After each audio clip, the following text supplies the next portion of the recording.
Hey guys, tonight we're stepping into the kind of winter that turns your eyelashes into icicles and your breath into fog that never quite clears. You're not cozy, you're not comfy, and let's be honest, you probably won't survive this. Welcome to the American frontier in the dead of winter, somewhere around 1820. It's pitch black by 4:30 p.m, the wind is howling like a pack of wolves, and your only defence is a creaky log cabin that looks like it was held together with the dreams and tree sap. But don't worry, we're going to learn how folks back then fought off frostbite with grit, fire, and maybe a small army of livestock tucked in beside them. So before you get comfortable, take a moment to like the video and subscribe, but only if you genuinely enjoy what I do here. Also, drop your city and the time down in the comments. Curious where and when you're tuning in from tonight. Now, dim the lights, maybe turn on a fan for that soft background hum, and let's ease into tonight's journey together. You push open the rough-hewn door of your log cabin. It groans like an old man rising from a too-short nap, and instantly a sheet of icy air slices in behind you. You shoulder it shut, sliding the iron latch into place with numb fingers. Inside, the air is warmer, but only just. A low fire crackles in the stone hearth, sending up lazy curls of smoke and a soft, popping rhythm that becomes the pulse of the room. Every surface carries a chill, from the wooden floor to the rough wool blanket tossed across a bunk bed made of logs. There's a thick smell of smoke, damp wool, and something vaguely animal. You weren't exactly born into luxury. Most settlers who came out here were carving cabins out of forests with nothing but hand tools and blind optimism. The structure you're standing in was likely thrown together in a week or two, just in time for the first frost to remind everyone they're terribly underprepared. Logs, notched at the corners and stacked like Lincoln logs with ambition, make up the walls. The gaps between them were filled with chinking, a mixture of clay, mud, moss, and maybe whatever animal hair you could steal from your own hat. Every gust of wind outside finds a whispering way into the cabin. There's a low hiss through the cracks, tiny ghosts of cold looking for somewhere to settle. Still, compared to the white wasteland outside, this drafty room might as well be a palace. You shrug off your coat, though part of you wants to keep it on all night. Your boots squish, wet with melted snow, and your socks are soaking. You lay them near the fire, hoping that they'll dry by morning. Spoiler, they won't. In fact, they might freeze into little foot-shaped sculptures if you're not careful. There's no thermostat, no backup heater, and definitely no electric blanket. Staying warm is about constant effort, like keeping a tiny sun alive inside the cabin, with logs, sweat, and the occasional burst of swear words. As you look around, it's clear this place isn't just for living, it's for surviving.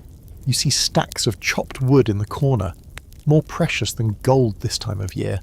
There's no going outside for more once a blizzard kicks in, unless you're prepared to wrestle a tree with your bare hands. On the wall, someone's hung a cured deer hide, stiff as a board, not for decoration, it's probably doubling as insulation. In the far corner, beneath a low loft, someone's already tucked into the bed. It's a pile of wool, quilts, and maybe a child or two buried so deep they look like part of the mattress.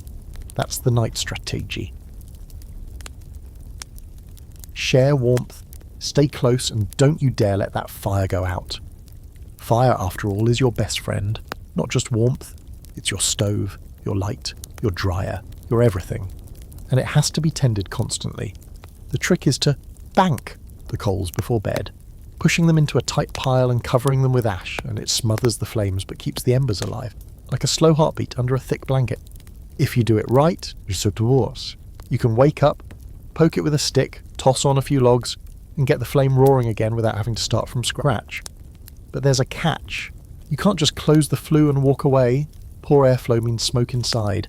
And remember, chimneys back then were often made of sticks daubed in clay, a recipe that could crack or collapse when heated unevenly.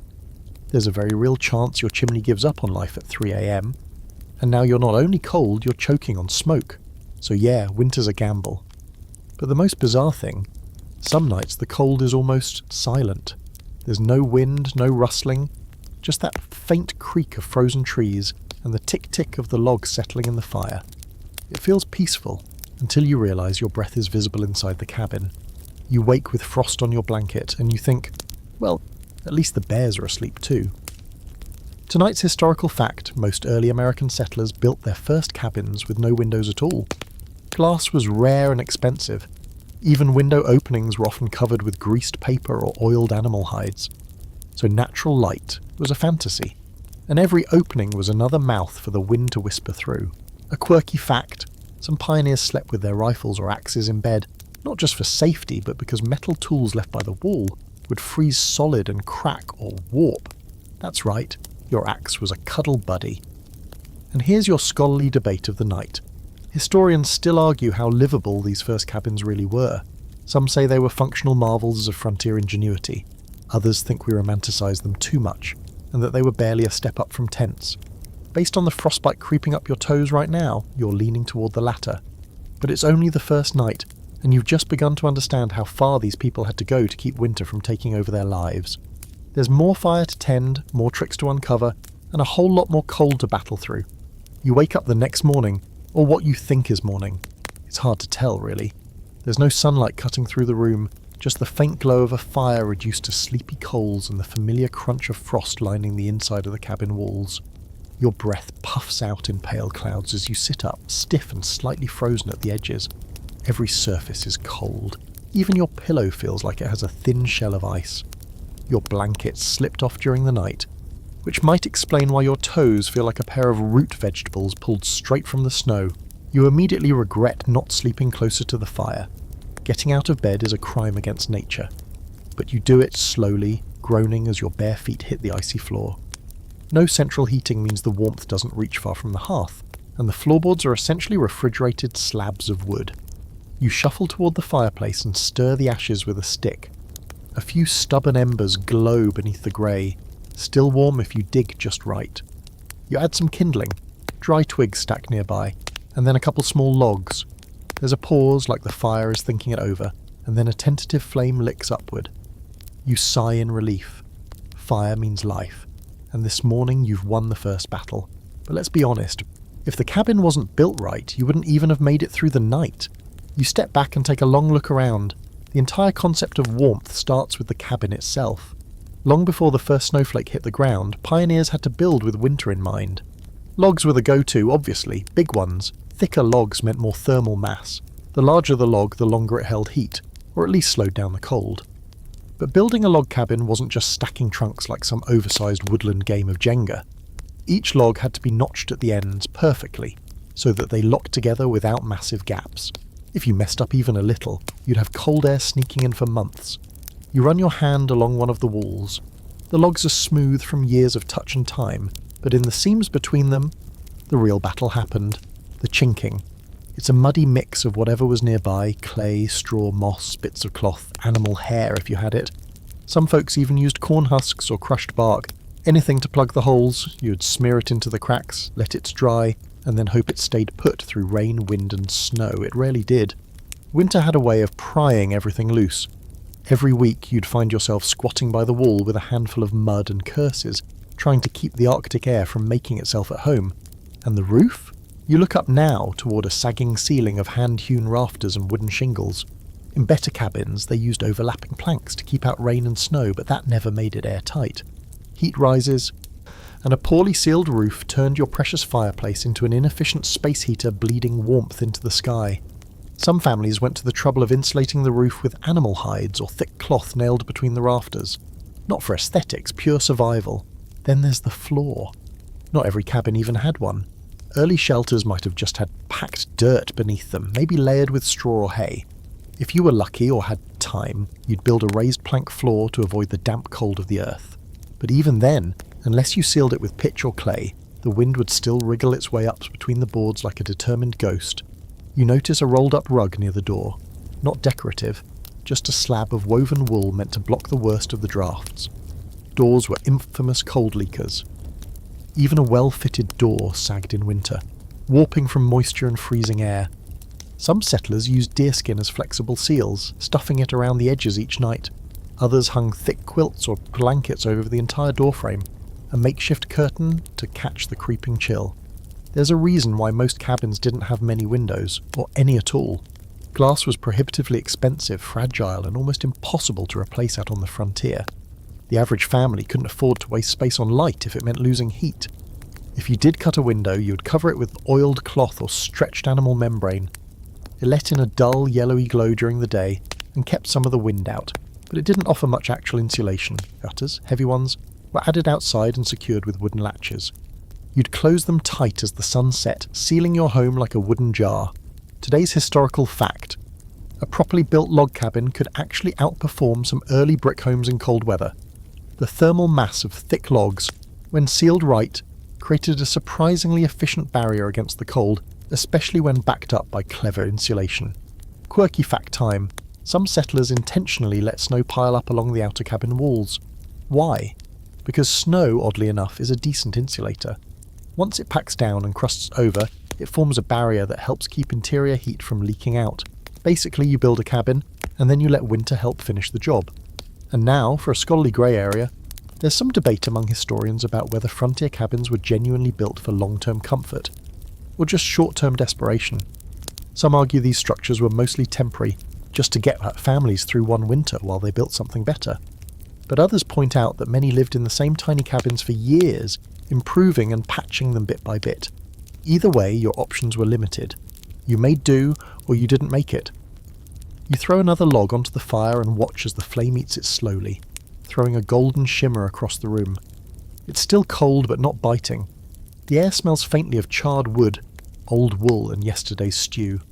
Your socks are still damp, but you'll put them on anyway, because pioneer winter fashion is less about comfort and more about not dying. And now that the fire's up and the wind has backed off just a little, you're ready to see what other tricks are waiting in this icy little time capsule, because staying warm wasn't just about building a cabin, it was about turning every inch of it into a fortress against the cold. The fire's up again, crackling with new life, but the warmth barely stretches a few feet into the room. You keep your hands close to the flames, palms open, watching the skin pinken as the heat seeps back into your bones. But this isn't luxury. This is maintenance. Frontier heating wasn't a set-it-and-forget-it operation. It was a full-time relationship with your fireplace, and she was a fickle, smoky mistress. The entire cabin's rhythm pulsed around that hearth. It wasn't just a heat source, it was your kitchen, your living room, your drying rack, and sometimes your only source of light through a 16-hour night. You shuffle back, sitting on a rough stool made from a tree stump. The fire crackles and pits as it takes to the new log you added. There's something hypnotic about it, the way the flames twist and crawl up the bark, turning wood into heat, light, and ash in one slow-motion dance. For pioneers, the fireplace was the heart of the cabin, not just metaphorically. It was literally the only thing keeping you from becoming a frontier popsicle. You glance upward at the stone chimney. If your cabin was lucky enough to have one made from fieldstone or brick, you were already ahead of the survival game. Stone chimneys could hold heat longer, radiating warmth even after the fire died down. But many settlers didn't have access to stone or the time to quarry it. Instead, they built what was known as a cat and clay chimney, a wooden frame smeared into a mix of clay and straw. Think of it like papier-mâché, but make it flammable and hope for the best. These structures had a nasty habit of catching fire, especially in the dead of winter when the fire roared hottest. Sometimes you'd wake to the sound of the roof crackling, not from the cold but because your chimney was trying to kill you. And if the chimney didn't collapse or ignite, smoke management was your next battle. Drafts inside the cabin could blow smoke sideways back into the room. Without a proper damper, usually just a hinge metal flap, you'd either be choking on smoke or losing all your heat straight out the top. You had to find the sweet spot where the fire was hungry enough to breathe upward but not so greedy that it dragged all your warmth along with it. In the firelight, you notice something odd. A wooden rack hanging from the ceiling just above the hearth. On it, damp socks, gloves, and maybe a pair of long johns that have seen better days. Welcome to the frontier dryer. There's no fresh laundry out here in February, just damp things rotating on a stick, hoping the fire will work its slow magic. Did it smell great? Not exactly. There's a certain earthy funk to wool that's been worn for 3 days, tramped through snow and then half cooked over a smoky fire, but it beat freezing your foot off. On the nearby hearthstones, a blackened iron kettle hangs from a swinging crane.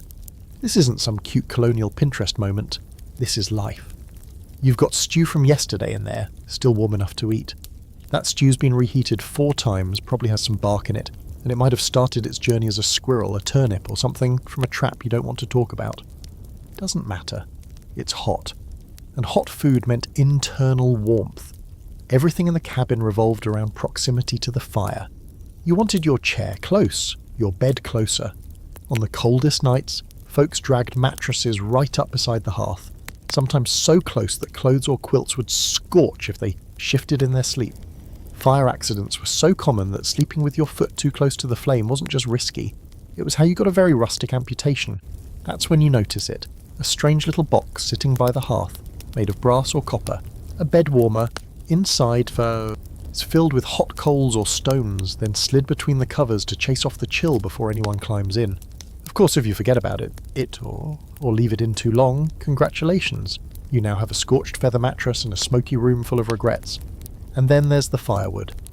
You glance at the woodpile stacked in the corner, neatly split logs, probably cut back in early autumn. If you're smart, you don't burn the big logs right away. You start small, kindling, then thin splits, then thicker rounds.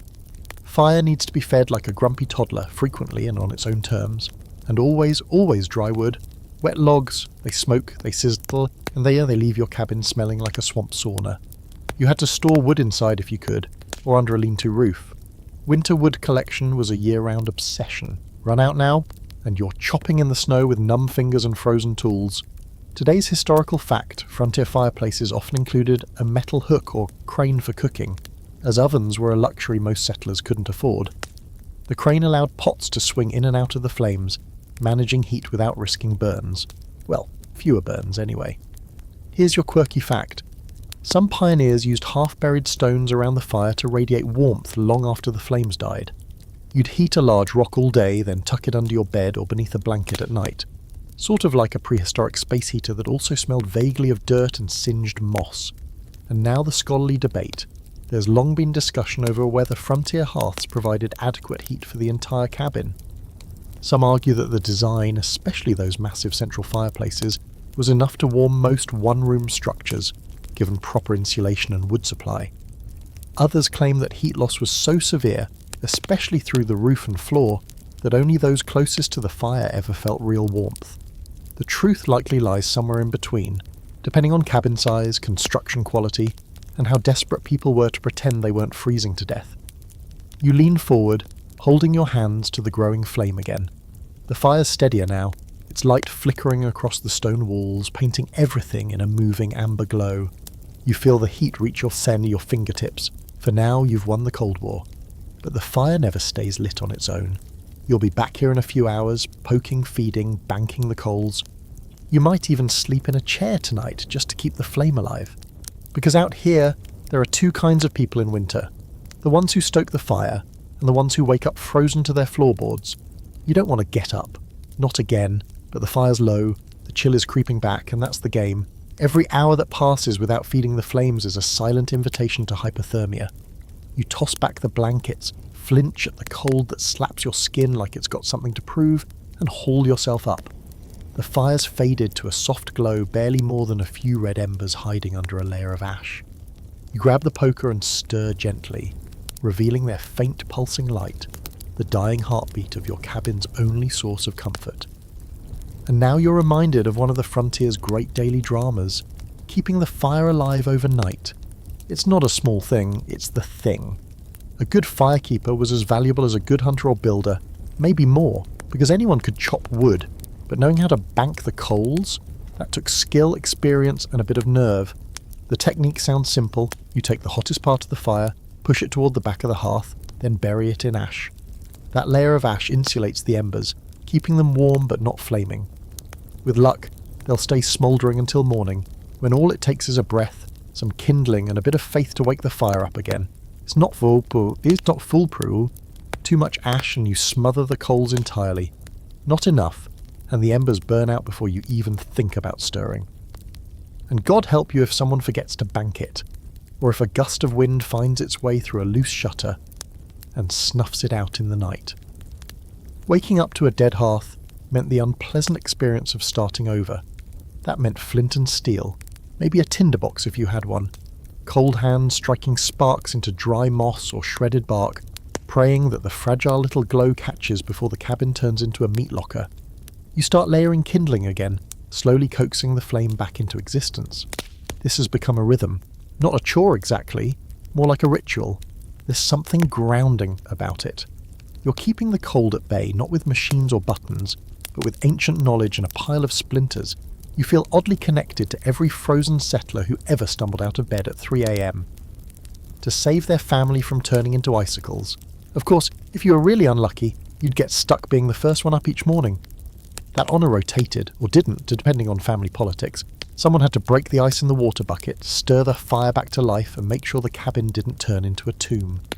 On truly brutal nights, that job was given to one of the kids. Yes, small children were basically sent out like sacrificial goats to light the hearth while everyone else pretended to still be asleep. And you thought chores were rough in your house. You remember hearing stories passed down through families of using fire not just as a tool but as a lifeline. During especially harsh winters, pioneers would carry embers in lidded iron pots when they travelled, ensuring that they always had fire with them. Some called them fire carriers, others just common sense. If you lost your fire and couldn't start a new one, you might not last the day. Inside the cabin, the fireplace was a central gathering point. Not because it was cosy, because it was necessary. Everything happened near it. You dried your clothes here, especially after trudging through snow. A wet coat hung too far from the fire might take days to dry. A sock too close might go up in flames. You sat close to cook, close to clean, and close to be warm. On the coldest nights, people even slept on the floor beside the hearth, sometimes with a dog curled up next to them for added heat. There's no shame in that, not when the frost outside is thick enough to silence the world. Today's historical fact. In many early American households, ashes were collected deliberately and saved for uses far beyond just insulating embers. Ash was a key ingredient in making lye, which in turn made soap, so even your fireplace waste had value. A warm fire meant cleanliness, eventually. A quirky fact. There's evidence that some frontier families used cabbage leaves, believe it or not, as temporary fire starters. Dried leaves coated in grease or wax made surprisingly effective kindling, nothing like a flaming brassica to get the day going. Now let's get into the scholarly grey area. Some historians argue that the skill of firekeeping was more often passed through the matriarchs of the family, women managing the hearth while the men hunted or chopped wood. Others claim it was a shared duty, especially among older children. The truth is murky, as so much of frontier life wasn't documented in detail. What's clear is that whoever controlled the fire controlled the comfort, and in many cases the survival of the household. You settle back down beside the newly revived blaze, the warmth now slowly reclaiming its space in the cabin. You sip something warm, maybe a leftover mug of weak coffee or boiled cornmeal gruel, the kind of breakfast that sticks to your ribs and not much else. The taste doesn't matter. What matters is the heat moving through you, radiating outward from the core. There's a rhythm to frontier winters, a kind of a dance with the fire. Stoke it, feed it, bank it, repeat. Your entire day, or night, becomes a loop around that hearth, like a planet orbiting its sun. And as the wind howls just outside the log walls and the snow builds up in soft drifts against the cabin, you feel the weight of what the fire means. It's more than comfort, it's existence. And it doesn't stay lit without you. So now you add another log, sigh as the fire flares again, and glance around your little wooden cave. You're warm, for now, but the night is long, the wind's still out there like a hungry animal, and this fire, it's going to need you again soon. The wind outside sounds less like weather and more like something alive, moaning across the trees, slipping through cracks with an eerie persistence. It presses against the cabin like a hand searching for weak spots, cold and unrelenting. You're inside, of course, surrounded by walls made of logs and desperation. But even here, safe-ish, by the fire, you can feel it probing. The air shifts just enough to remind you. Your defences are temporary. You've got warmth for now, but this cabin is more of a shield than a fortress, and your worst enemy tonight might not be the cold. It's the fire you built yourself. You glance over your shoulder at the chimney, that vertical lifeline pulling smoke out and drawing warmth up. It looks solid enough. In this case, it's made of fieldstone, irregular rocks mortared together into a rough, lumpy tower. You're lucky. Many settlers weren't. If you didn't have the right tools or resources, and most didn't, you ended up with a chimney made from wood and clay. The so-called cat and clay design, vertical slats of wood coated in a sticky paste of mud, sand, straw, and sometimes cow hair if you had some to spare. Ingenious in a pinch. Also incredibly flammable. You kneel beside the fire and stir the coals, but your eyes keep flicking toward the chimney like it might suddenly rebel, because sometimes it did. When that clay dried, it cracked. When it cracked, it let heat through, and heat plus wood? That's the frontier's least favourite cocktail, house fire. Countless cabins went up in flames not because the family was careless, but because the structure itself was ticking toward combustion with every fire they lit. To make things worse, these wooden chimneys were often fastened to the outside of the cabin. Why? Partially to reduce fire risk, and partially because settlers couldn't figure out how to anchor them inside without taking up half the room. But an external chimney meant that on particularly windy nights, the draft could reverse, sending smoke back into the pen. So now you're not only trying to stay warm, you're coughing, blinking through acrid as air and praying nobody has to open a window, because that'll just let the cold charge back in like an uninvited guest. Even with a well-built chimney, creosote was a silent menace. That tarry residue built up in the flue with every fire, and eventually it could ignite. There's no fire department out here. If your chimney caught flame, you didn't call for help. You ran, or you threw snow on the roof and hoped for the best. Sometimes folks kept barrels of water or wet blankets nearby during the worst weeks, just in case the unthinkable happened. Others stayed up in shifts, one person watching the fire like it might misbehave at any moment, because it would. You take a long look at the hearthstones, the chimney, the fire. You realise it's a miracle more people didn't burn their cabins down before spring. There are stories passed down of entire homesteads going up in smoke at 2 a.m, families staggering out barefoot into knee-deep snow, clutching babies and axes and maybe a single salvaged quilt. You're not being dramatic here. For many settlers, it wasn't the cold that killed them. It was trying to escape the cold and building a fire in a structure that wasn't quite up to the job. Today's historical fact. In the early 1800s, chimney safety was such a known problem that some frontier communities imposed local chimney laws, regulations requiring stone chimneys or annual inspections. But enforcing those rules, let's just say it was mostly the honour system, and a lot of cabins still smouldered their way into memory. Now for your quirky fact. Some settlers, frustrated with chimney fires, abandoned chimneys altogether and cooked over outdoor fires, even in winter. They built lean-tos or dug fire pits shielded with rocks and snowbanks. It meant colder dinners, but fewer flaming roofs. Priorities. As for the scholarly debate, there's disagreement over how widespread these chimney-related fires really were. Some argue they were relatively rare and overrepresented in folklore. Others insist they were common enough to shape building practices across regions. The truth probably lies in between. If your cabin was built in haste, with poor materials or wet clay, your chimney was basically a bonfire just waiting for a reason. You sit back again, arms wrapped around your knees, watching the fire crackle. It's warm, sure, but you can't relax the way someone in a modern home might. There's no thermostat to trust, no CO2 detector chirping reassurance from the wall. Everything here is reactive. You watch the flame. You listen for strange sounds in the chimney. You sniff the air constantly for that shift, from cosy smoke to something sharper, more urgent. The second that scent changes, you know to move. Sometimes even the snow helped. On stormy nights, if the roof was coated thick enough, the snow acted as a fire suppressor. Not exactly something you wanted to count on, but still, nature occasionally threw you a bone. Until the thaw came and the roof leaked for 2 weeks straight. Pick your poison. The fire is behaving for now. It dances in the hearth, orange and steady, casting shadows across the room that stretch and sway like slow-moving ghosts.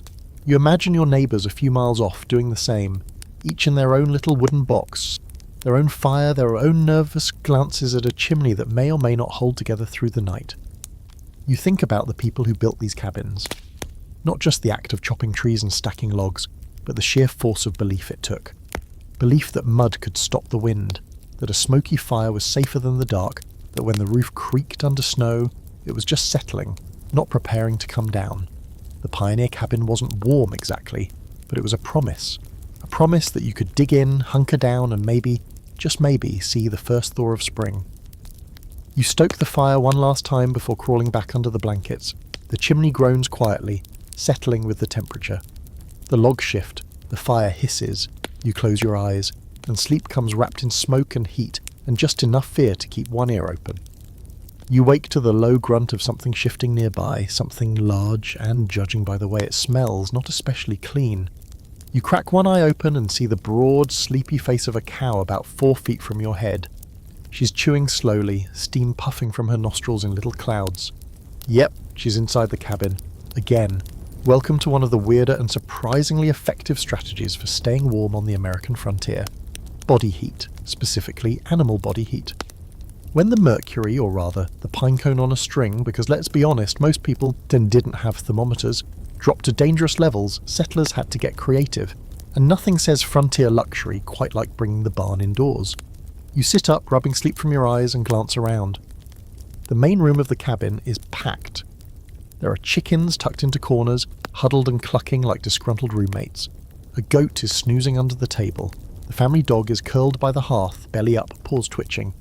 There's even a cat draped dramatically across the windowsill, absorbing the last bits of yesterday's weak sunlight. And then there's the cow, her presence both comforting and deeply annoying. She takes up space, she smells like fermented hay, but she radiates heat like a radiator made of muscle and milk. This isn't a special occasion either. During the worst weeks of winter, bringing animals indoors was standard practice, though chickens especially couldn't survive freezing nights in flimsy coops, and cows? Losing a cow to the cold wasn't just tragic, it was financial ruin. So you invite the whole menagerie inside. It's like Noah's Ark, but colder and smellier, and you have to share your bed with your siblings and a goat. The idea makes sense in a primal way. Every body gives off heat. Put enough warm bodies in a small sealed space and the temperature rises. It's the same science that makes crowded subway cars in January feel like saunas, and just as uncomfortable. The pioneers didn't have insulation the way we think of it today, so every degree counted. If you had 2 kids, a dog and a chicken in the same bed, you didn't complain. You cuddled for survival. You swing your legs off the straw-stuffed mattress, trying not to disturb the cat who's taken personal offence to your movement. The floor is freezing, as always, and you step carefully to avoid the goat droppings scattered near the door. Yeah, that's the trade-off. Warmth and a lot of poop. A lot. Still, it beats frostbite. Your breath curls in the air as you move toward the fire. The hearth has held up overnight, thanks to your perfect ashbanking skills. You're getting the hang of this. You toss on a few kindling sticks and coax the embers back to life. As the fire builds, the animals start to stir, sensing breakfast time. Someone, maybe you, will need to take a bucket out to the well or stream for water. Someone will feed the livestock, even though the livestock are currently in the house. Someone will pretend this is all totally normal. And for a lot of people, it was. Cabins often had multiple purposes. The one-room layout meant cooking, eating, sleeping, and surviving all happened in a single shared space. In the summer, that was chaotic. In the winter, it was life-saving. Heat pooled around the fire, and the more bodies nearby, the more heat it retained. It didn't matter if you were human, cow, or that angry-looking goose in the corner. If you could fog up a window with your breath, you were welcome. Of course, not everyone had animals, or the desire to host an indoor barnyard. Some settlers built lean-tos connected to their cabins for livestock. Others dug half-underground shelters where the animals' body heat warmed the adjacent human quarters through shared walls. But the truly desperate, those caught in blizzards or living miles from neighbours, did whatever it took. There are journals of people dragging half-frozen pigs into their homes, not just to save the pig, but to warm up the room. When survival's on the line, pride takes a backseat to practicality. Today's historical fact: it wasn't just livestock. Entire families, sometimes 3 generations, often slept in the same bed during winter, both for warmth and space efficiency. The family bed wasn't just tradition, it was insulation with a heartbeat. Quirky fact, some frontier folks reportedly slept under their beds, especially in dugout cabins or sod homes, because cold air settled higher in the room. That's right, under the bed was warmer than on top. Welcome to the upside-down world of frontier thermodynamics. Here's the scholarly debate for today. How intentional was the use of animal heat? Some historians argue that it was a desperate response to emergencies, not a planned method. Others suggest it was a widely understood and strategically used practice, especially in Scandinavian and German-influenced homesteads, where people had long histories of barn-connected homes. Either way, you can't ignore the impact of several hundred pounds of livestock snoring beside the stove. You stretch, listening to the creaks and groans of the waking cabin. The roof pops with the change in temperature, and somewhere outside a tree cracks loudly, probably frozen to the core and splitting from its own tension. Another reminder that everything out there is brittle. In here, things are noisy, crowded and faintly disgusting, but alive. The cow shifts her weight, hooves clopping softly on the wood. You hear the rhythmic cluck of a hen hopping down from a shelf. A kid stirs on the bed beside you, yawning and blinking into the half-light. Life in a winter cabin isn't glamorous, but it is strangely communal. You're in a forced alliance with every living thing in the room, man, beast, and occasionally a mouse that makes off with a crumb of cornbread. And somehow it works. The stink, the noise, the chaos, so it's a small price to pay for the simple miracle of not freezing to death. You pull your coat around your shoulders and head to the door, preparing to let in the icy dawn. Behind you the fire cracks, the cow snorts, and the chicken settles back into a corner, feathers fluffed up like a little feathered furnace. It's not quiet. It's not clean. But it's warm. You pull your coat tighter around your shoulders and step outside, boots crunching in the snow as the wind smacks your face like it holds a personal grudge. The cold out here doesn't just sting, it bites. It climbs down your collar, needles your fingers, and laughs at the idea of layering. But back inside the cabin, you're reminded just how much those layers meant. Because frontier warmth wasn't just about fire or animals or huddling like penguins, it was about what you wore, how you wore it, and how many days in a row you wore it before someone finally said something. You trudge back inside, stomping the snow from your boots, and are immediately enveloped in that warm, humid fog of body heat, smoke, and well-worn wool. You're not sure if it's comforting or mildly offensive. Probably both. You peel off your outer layer, a heavy wool coat thick with age and a bit of mud, and hang it near the hearth to dry. It's frozen stiff in some spots, cracking slightly as you drape it. That's how cold it is. Your coat has become a brittle, wearable sculpture. You look down at what's underneath. Another layer of wool, this one thinner but still scratchy and dense. Under that, probably a homespun linen shirt, and under that, maybe a flannel undershirt if you're lucky, and someone in the family had the foresight to trade for one back in October. If you're a child, you're probably stuffed into a hand-me-down outfit 3 sizes too big, sleeves rolled and tied with twine, because who has time to sew when everything's freezing and the goat ate the buttons? Frontier fashion was simple, warmth first, dignity second, matching patterns? Never. Clothing on the frontier had to be durable, rewearable, and above all layerable. Wool was king, not the soft, cosy kind you find in a high-end sweater shop, but the coarse, slightly itchy kind that feels like wearing a heavy-duty welcome mat. It held heat even when wet. It breathed.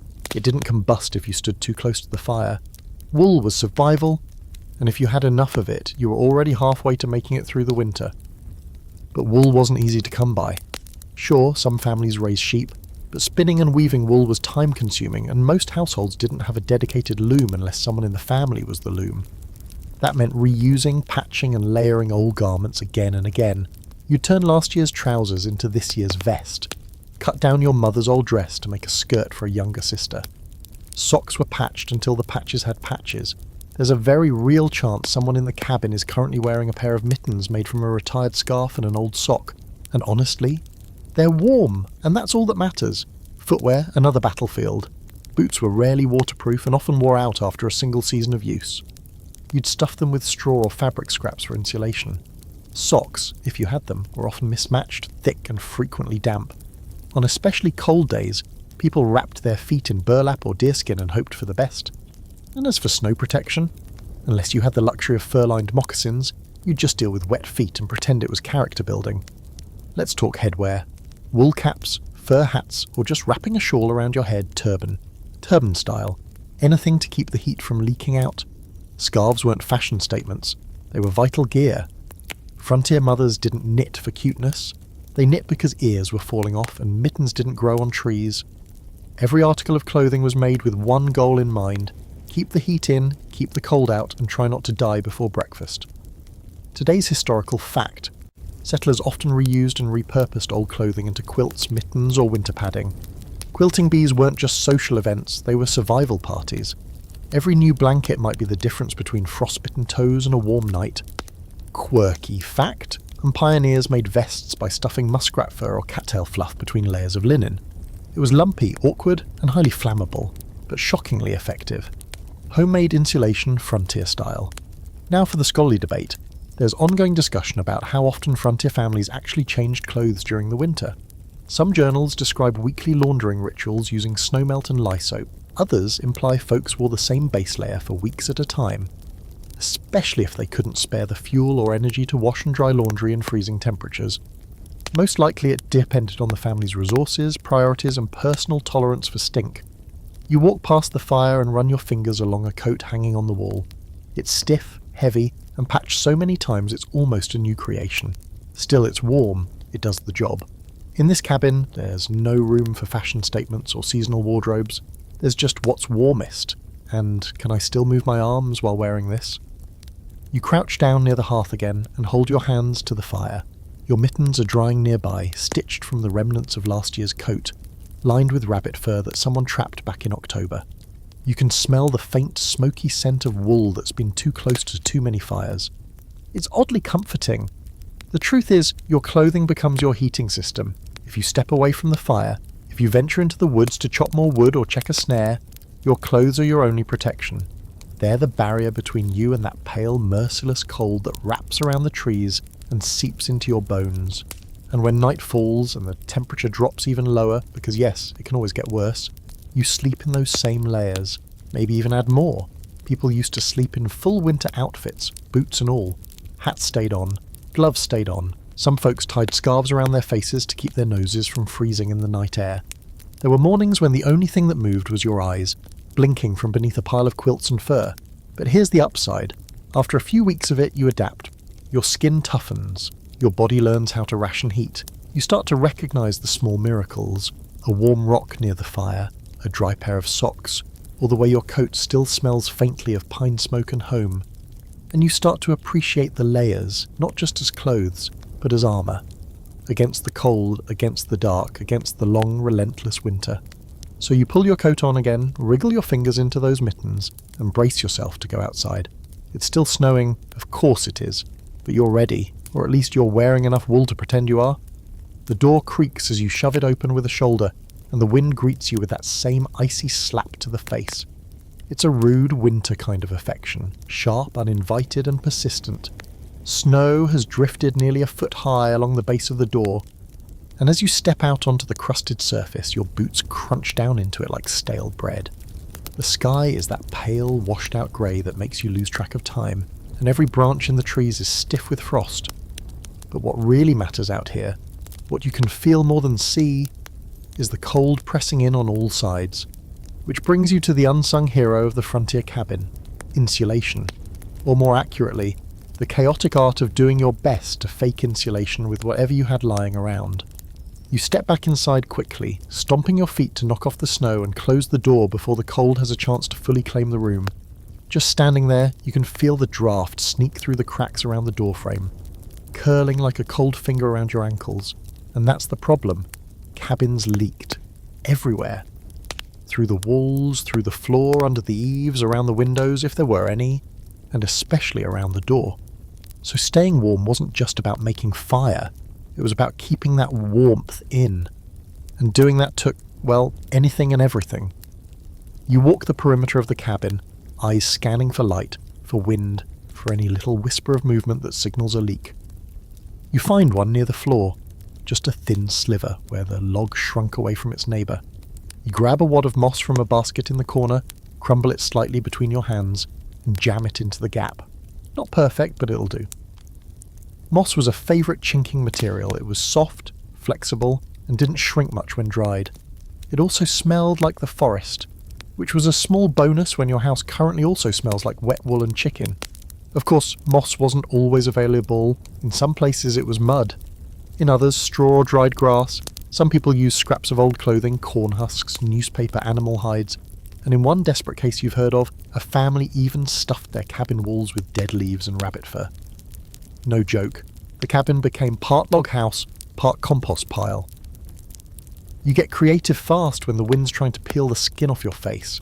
And it's not just the walls. You reach up toward a corner of the roof where cold air leaks in every morning. You grab a scrap of grease cloth and pin it over the gap with a stick wedged into the logs. Frontier sealant, right there. Grease was a multi-use miracle, used to waterproof cloth, seal boots, and even plug holes in window coverings. It didn't smell great, but again, warm beats someday, but it's fragrant. You glance over to the window, or what passes for one, a small square opening covered in stretched oiled paper. It lets in a weak amber light and absolutely zero heat. Still, it's better than leaving a hole in the wall. Some wealthier settlers had glass panes imported at great cost, but most did without. And even if they did have glass, it wasn't insulated.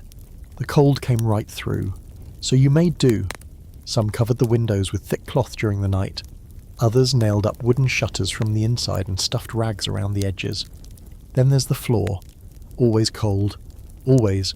You walk barefoot for a second and instantly regret it. Your soles feel like you stepped into the ghost of a frozen pond. Many early cabins had dirt floors, hard-packed and slightly warmer than exposed wood, weirdly enough. But where there was wood flooring, it usually came with cracks. Those cracks became wind tunnels, so people layered straw, fur, woven mats, anything to buffer the chill. Some used animal hides, with the fur side facing up. Others laid quilts across the floor during the night and rolled them up during the day. That's right. Quilts weren't just for beds. They were makeshift insulation panels, door snakes, and occasionally very inefficient window coverings. You peek into a low storage area near the hearth and spot something odd. A bundle of newspapers. You pull one out and see it's dated 3 years back. The ink faded, and the corners curled. It was probably traded for something back when the peddler passed through. Now, it's insulation. Pioneers stuffed newspapers into gaps in the ceiling, behind the beds, around the chimney, and even between clothing layers for extra wind protection. Heating it was a luxury. Wrapping your feet in it, that was survival. Today's historical fact, chinking, used to fill gaps between logs, had to be reapplied regularly, especially after rain or frost. The constant shifting of the cabin's logs meant that even well-insulated homes required near weekly patchwork during winter. Quirky fact, some settlers used snow itself as insulation. After a heavy fall, they'd pack snow along the outside base of the cabin walls, creating a low barrier that actually helped block wind and retained interior heat. So basically, they let nature do the work, snow as a thermal blanket. Weird, but effective. And here's your scholarly debate. There's argument among historians over how successful these DIY insulation methods actually were. Some accounts paint the cabins as relatively cosy once sealed properly. Others describe near constant drafts and freezing interior conditions no matter how much moss and mud you used. The truth probably depends on geography, available materials, and how many hours you are willing to spend plugging holes instead of, eating or sleeping. You walk back toward the fire and glance at the ceiling. There's a visible line where the warm air rises, hits the roof and escapes through every crack and crevice. You can feel the heat loss, and yet somehow the cabin holds. Barely. You lean against the wall, your shoulder pressing into the rough log, and you feel the faint difference between inside and outside. One is bitter, the other is only mildly unpleasant, and that's the frontier dream, isn't it? Not comfort, just less suffering. You toss another handful of moss into a suspicious crack near the door, and then pause, listening to the wind pressing against the outside again. You imagine what this cabin would sound like without all the plugs and patches, just a hollow whistling chamber, a sieve for winter air. You realise for the 100th time that keeping warm wasn't just an action. It was a lifestyle, a mindset, a full-time job with no weekends, and you're just getting started. You step down carefully into the cellar, one hand on the rough wall, the other clutching a stubby candle that flickers against the cold, damp air. The wooden ladder creaks under your weight, and the further you go, the more the temperature shifts, from cabin chill to a bone-deep earth cold that feels ancient and still. Down here, in the root cellar, it's quiet. Still smells like soil and potatoes, but it's not freezing. And that alone makes this dim, dirt-walled hole one of the warmest places you can be in a pioneer winter. Most cabins had some form of a root cellar, or at least they tried to. It wasn't luxury, it was necessity. You couldn't leave your food outside unless you wanted to lose it to freezing or animals, or the general cruelty of nature. So you dug, maybe by hand, maybe with a spade and a prayer, down into the earth until you reached a stable temperature zone, where root vegetables, canned goods, salted meats and barreled apples could survive the season. A place where water wouldn't freeze, where your breath hung heavy so your fingers didn't go numb immediately.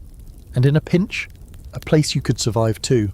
Your boots crunch on the packed soil floors, and you shuffle around the low ceiling, ducking to avoid thick timbers supporting the roof.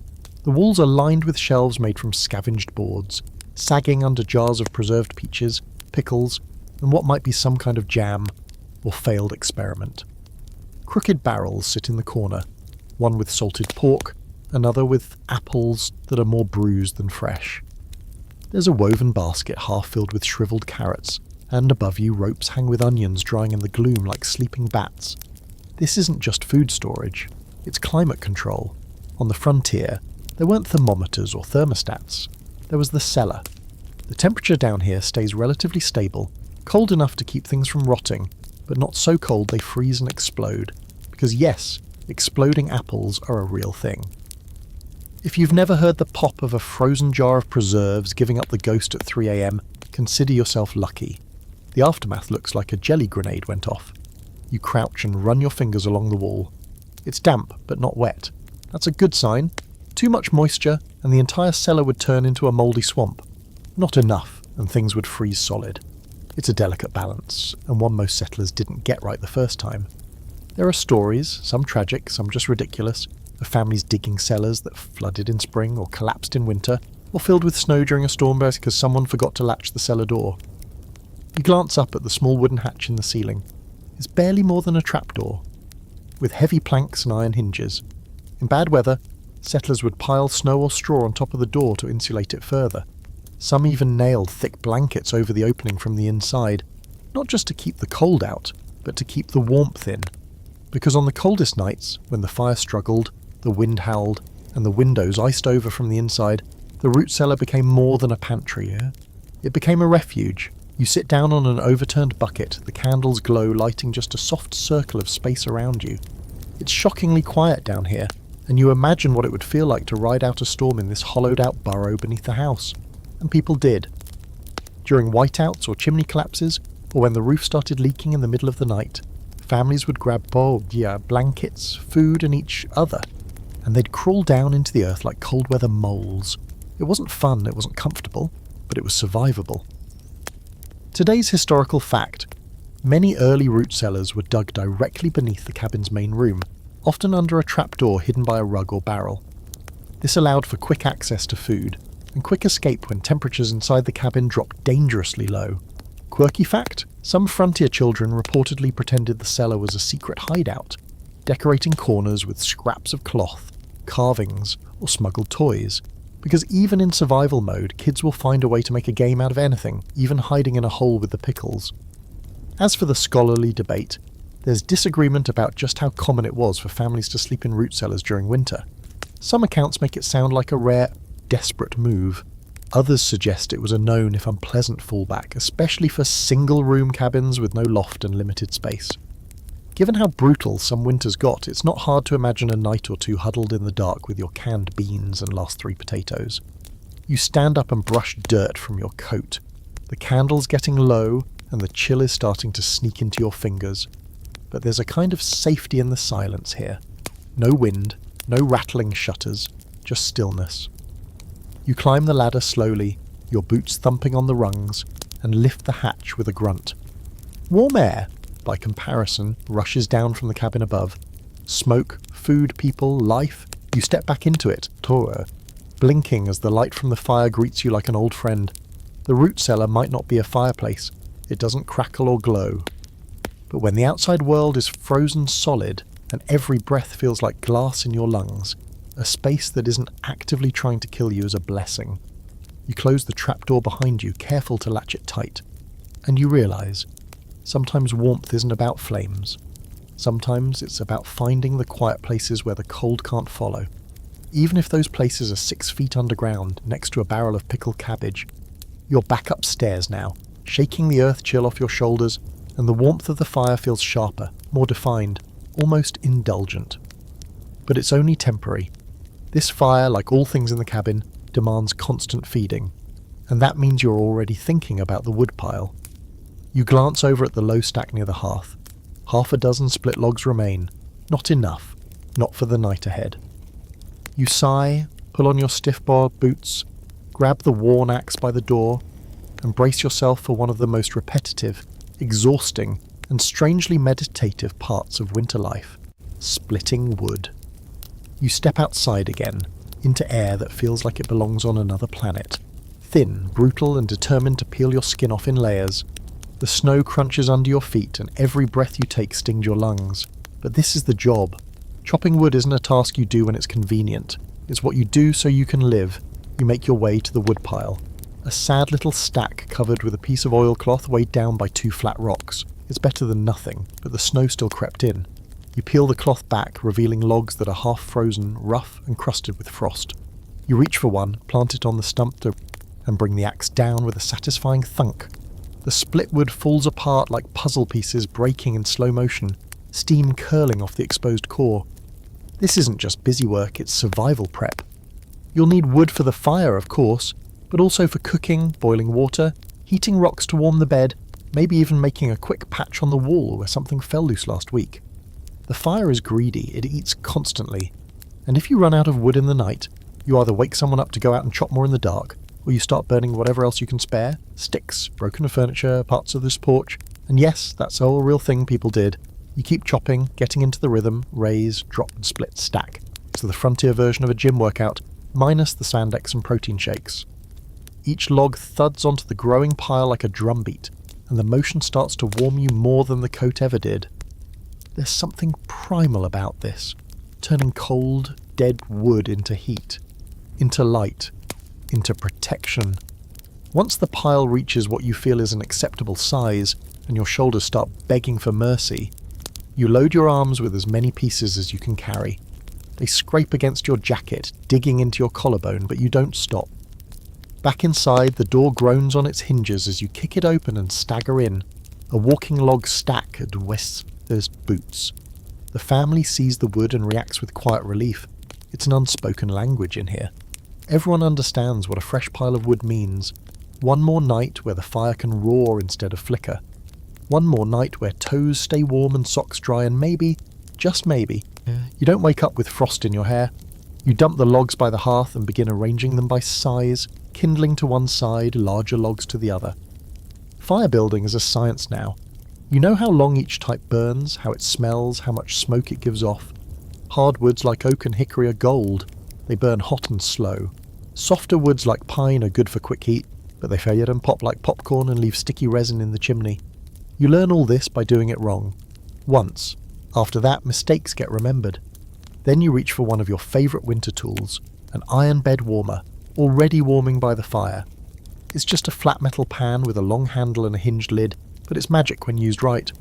You load it with glowing coals, clamp it shut and carry it over to the bed. You slip it under the covers, careful not to leave it in too long, unless you want to set your mattress ablaze. After a few minutes you pull it out, and when you crawl into bed the spot is still toasty, like someone left a hug behind. If you don't have a bed warmer, no problem. Just grab a flat stone, bake it near the fire, wrap it in cloth and toss it under the covers. It's the pioneer version of a heated blanket, no cords, no batteries, just a rock and some optimism. Tonight's historical fact: iron bed warmers became popular in the 18th and 19th centuries and were often filled with coals from the hearth. Some were lined with tin to reflect heat more efficiently, while others had tiny perforations to let heat and smoke out, though that didn't always end well. Quirky fact: some families used baked potatoes as hand warmers. Seriously. You'd cook a few, wrap them in cloth, stick them in your coat pockets, and later, if you hadn't lost them in the snow, you'd eat them for dinner. Practical and delicious. And here's your scholarly debate. There's discussion among historians about just how efficient these early heating tools really were. Some argue they provided a minimal comfort, compared to the risk of burns and accidental fires. Others claim bed warmers and hot stones made a significant difference in quality of sleep, especially for the elderly or ill. In truth, it probably came down to how careful and how cold you were willing to get. You toss another log onto the fire and watch the sparks fly upward, swirling like fireflies. The flames catch quickly, hungry for the kind of dry wood. You lean back, exhausted but satisfied, because this is what winter survival looks like. Chopping until your arms go numb, heating up rocks like their currency, and curling up beside a fire you made with your own hands. Outside, the wind still howls. Snow taps against the window cloth. But inside, there's warmth, there's fire, and there's a stone in your bed that feels like summer just for a moment. It's deep into the night now, and the fire has settled into a rhythmic glow, soft orange embers pulsing in the hearth like the heartbeat of the cabin. Shadows stretch long and low across the wooden floor, flickering gently with every shift of the flame. Around you, people sleep in slow, uneven breaths, some snoring, some curled into tight balls under layers of wool and patched quilts. There's a dog at someone's feet, a cat draped like a scarf across someone's chest, and probably a chicken or two quietly muttering from the corner. It's not peaceful exactly, but it's familiar. And for better or worse, everyone's packed in like logs in the stove, because that's not just a necessity, it's strategy. Tonight, you sleep in a shared bed, and you're lucky you get one. It's narrow and stiff, the rope supports under the mattress creaking every time someone shifts. The mattress itself, stuffed with straw and wrapped in old ticking, with the faint scent of dried grass and dust rising with each breath. There's no pillow, not really, just a sack with some lumpy feathers or bundled clothes. Still, it's better than the floor, which currently feels more like an ice rink with a thin dusting of dust and mouse prints. This is sleeping tight. You've heard the phrase, of course, but here, it's literal. The bed is built with ropes strung across a wooden frame, supporting the mattress like a web. Over time, those ropes sag, and you have to tighten them with a wooden wrench, a nightly ritual if you want to avoid rolling into the centre like a slice of meat in a wool taco. Hence, sleep tight. And tonight, the ropes are holding. Barely. You're sharing the bed with at least 2 other people. Maybe a sibling, maybe a parent, maybe someone from another family altogether. Because in cabins like this, space wasn't about privacy. It was about survival. One body loses heat fast, 2 bodies lose heat slower, 3 or more. You've got yourself a human furnace. Sure, you wake up sweaty, elbowed in the ribs or with someone's icy feet parked against your stomach, but you wake up, and that's what counts. Bedding is an eclectic mix of whatever's been sewn, traded or salvaged over the years. Thick quilts made from fabric scraps, animal hides draped over the foot of the bed, an old coat used as an extra blanket. Everything smells like smoke and skin and something vaguely goat. But it's warm, and that trumps every other complaint. In many cabins, the bed is pushed right up against the hearth, just far enough to avoid sparks but close enough to steal heat. Some families sleep on the floor near the coals. Others pile into lofts, hoping the rising heat will follow them up under the rafters. It doesn't always.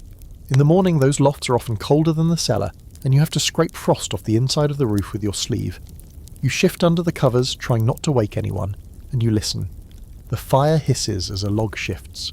A baby murmurs in their sleep. Outside, the wind grinds against the cabin like it's trying to get in.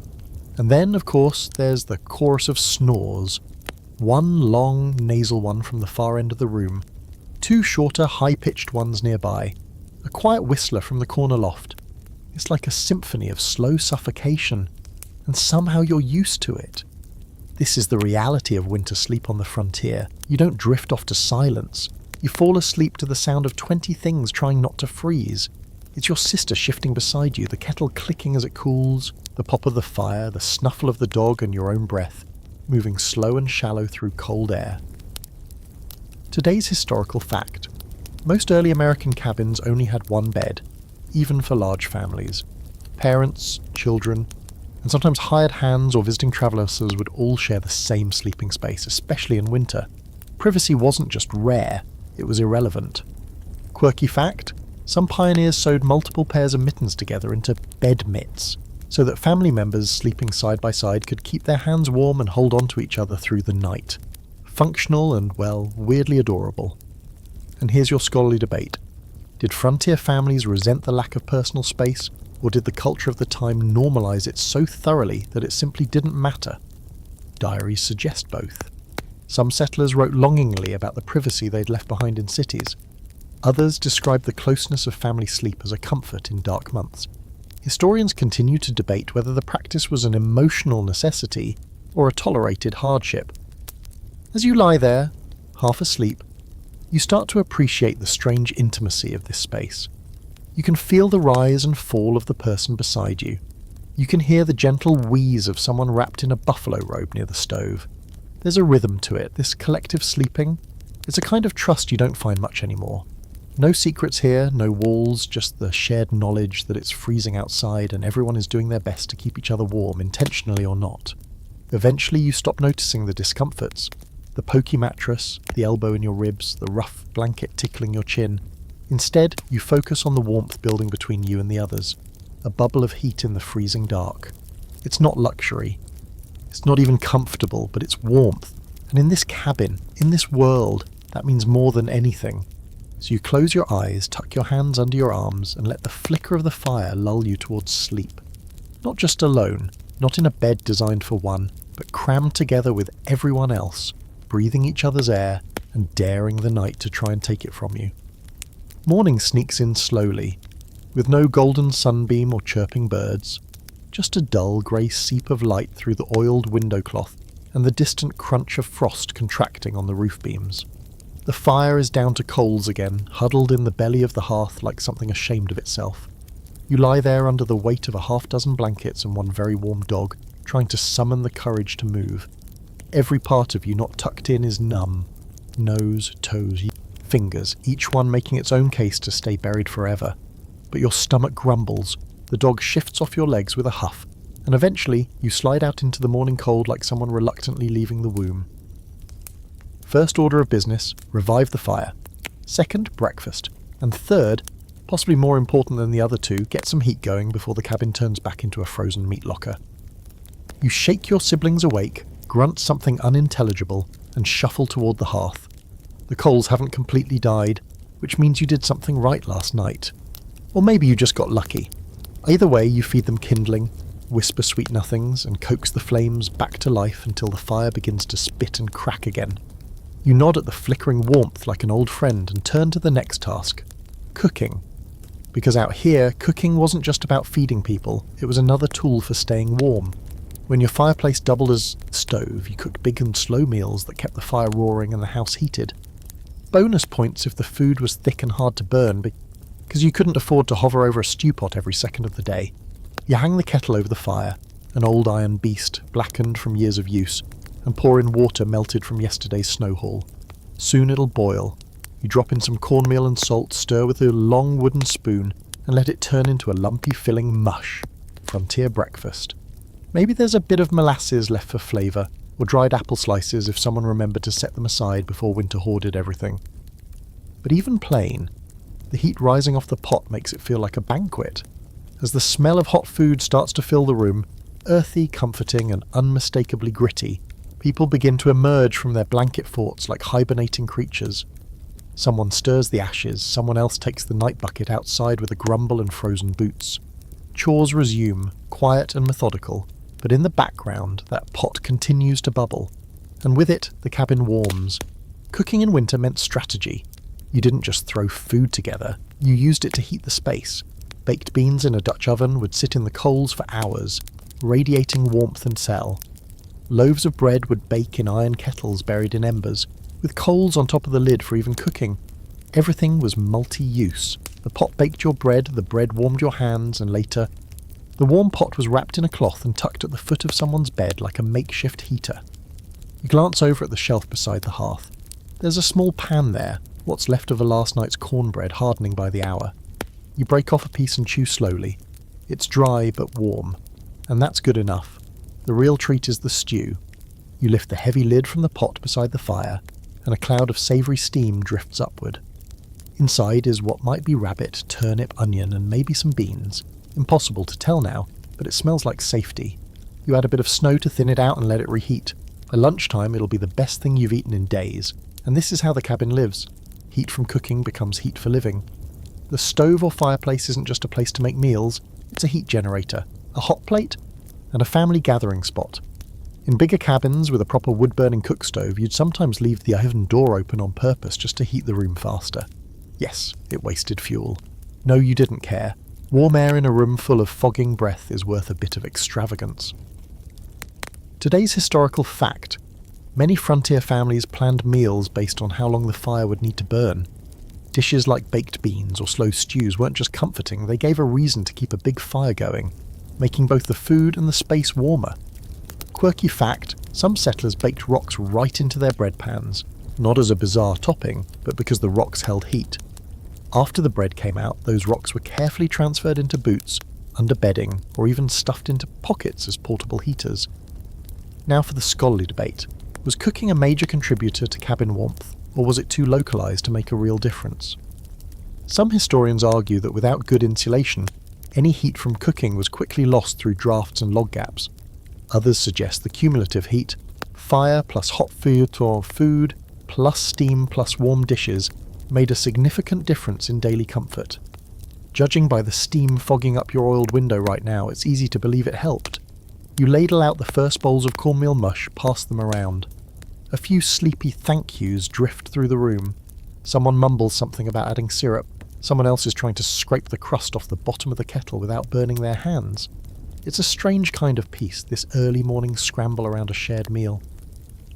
The air's still cold at the edges, but the centre is alive, filled with movement, chatter, heat. You pull your chair closer to the fire and let the steam rise to your face, feeling it melt the sleep from your skin. By the time breakfast is done, everyone is warmer, not just from the food, but from being here together next to the heat, talking about chores and frozen boots and who has to carry water next.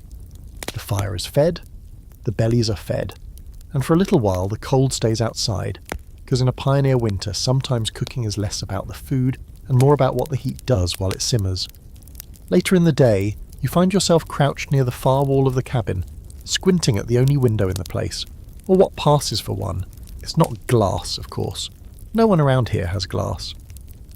What you've got is a stretched sheet of oiled paper, tacked tight over a square hole in the log wall. The oiling process makes the paper translucent, just barely enough to let in a glow, like weak tea strained through a rag. And that's about the best you can expect. You can't see through it, not really. Just vague shapes and shifting shadows, light moving like ghosts across the surface when someone passes outside. You reach out and touch it. Cold, stiff, slightly greasy. It flutters at the edges where the wind finds the cracks. You smooth it down and reach for a strip of cloth to retie one of the corners. This, right here, is your connection to the outside world. Sort of. Cabins in winter didn't exactly prioritise scenic views. Windows were liabilities. Every opening was a hole in your heat retention strategy, a weakness in your war against the cold.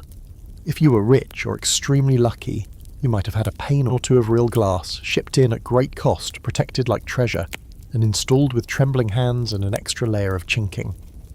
But most settlers had to make do. Oiled paper made by soaking regular paper in animal fat or linseed oil became the standard. Once dried, it stiffened and turned semi-translucent.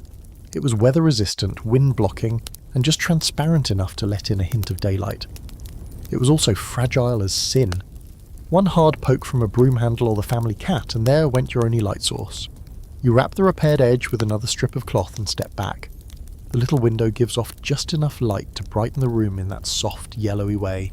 Less like sunlight, more like old candle wax. In the morning it's a blessing, by noon it's indifferent, and by late afternoon it's basically decorative. During the dark depths of winter you sometimes go whole days without seeing proper sunlight. Just grey blur on grey paper while the world outside roars with snow and wind.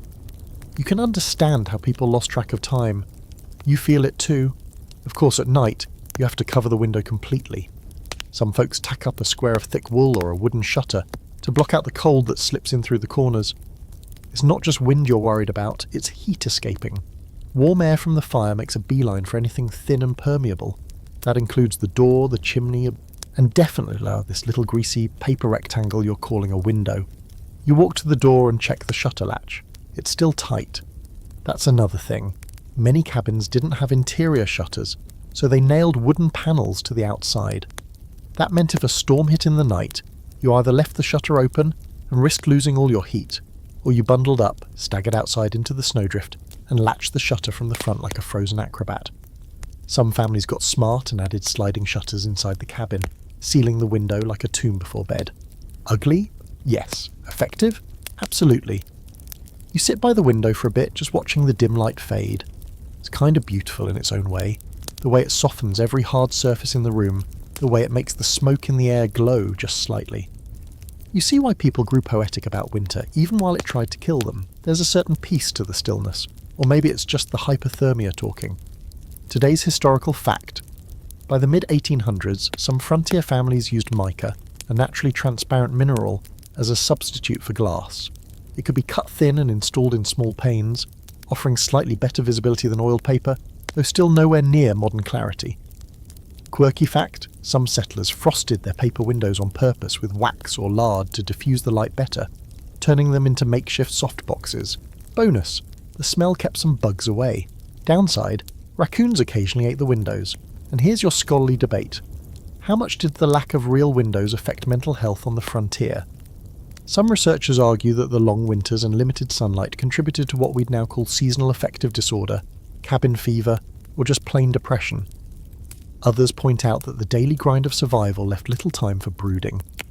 The truth likely lies in the quiet spaces between chores, in long afternoons spent staring at nothing through a waxy blur. You get to bed up and grab a lantern, striking the flint until the flame catches and begins to glow. The fire's still going strong, but the edges of the room are dark now, and that paper window is just a patch of shadow. You hang a blanket over it with practiced ease, tacking down the corners so no draft can sneak through in the night. No more light, no more looking outside. The world has vanished, swallowed by darkness and wind. Inside, though, the fire holds, the air is smoky, but warm.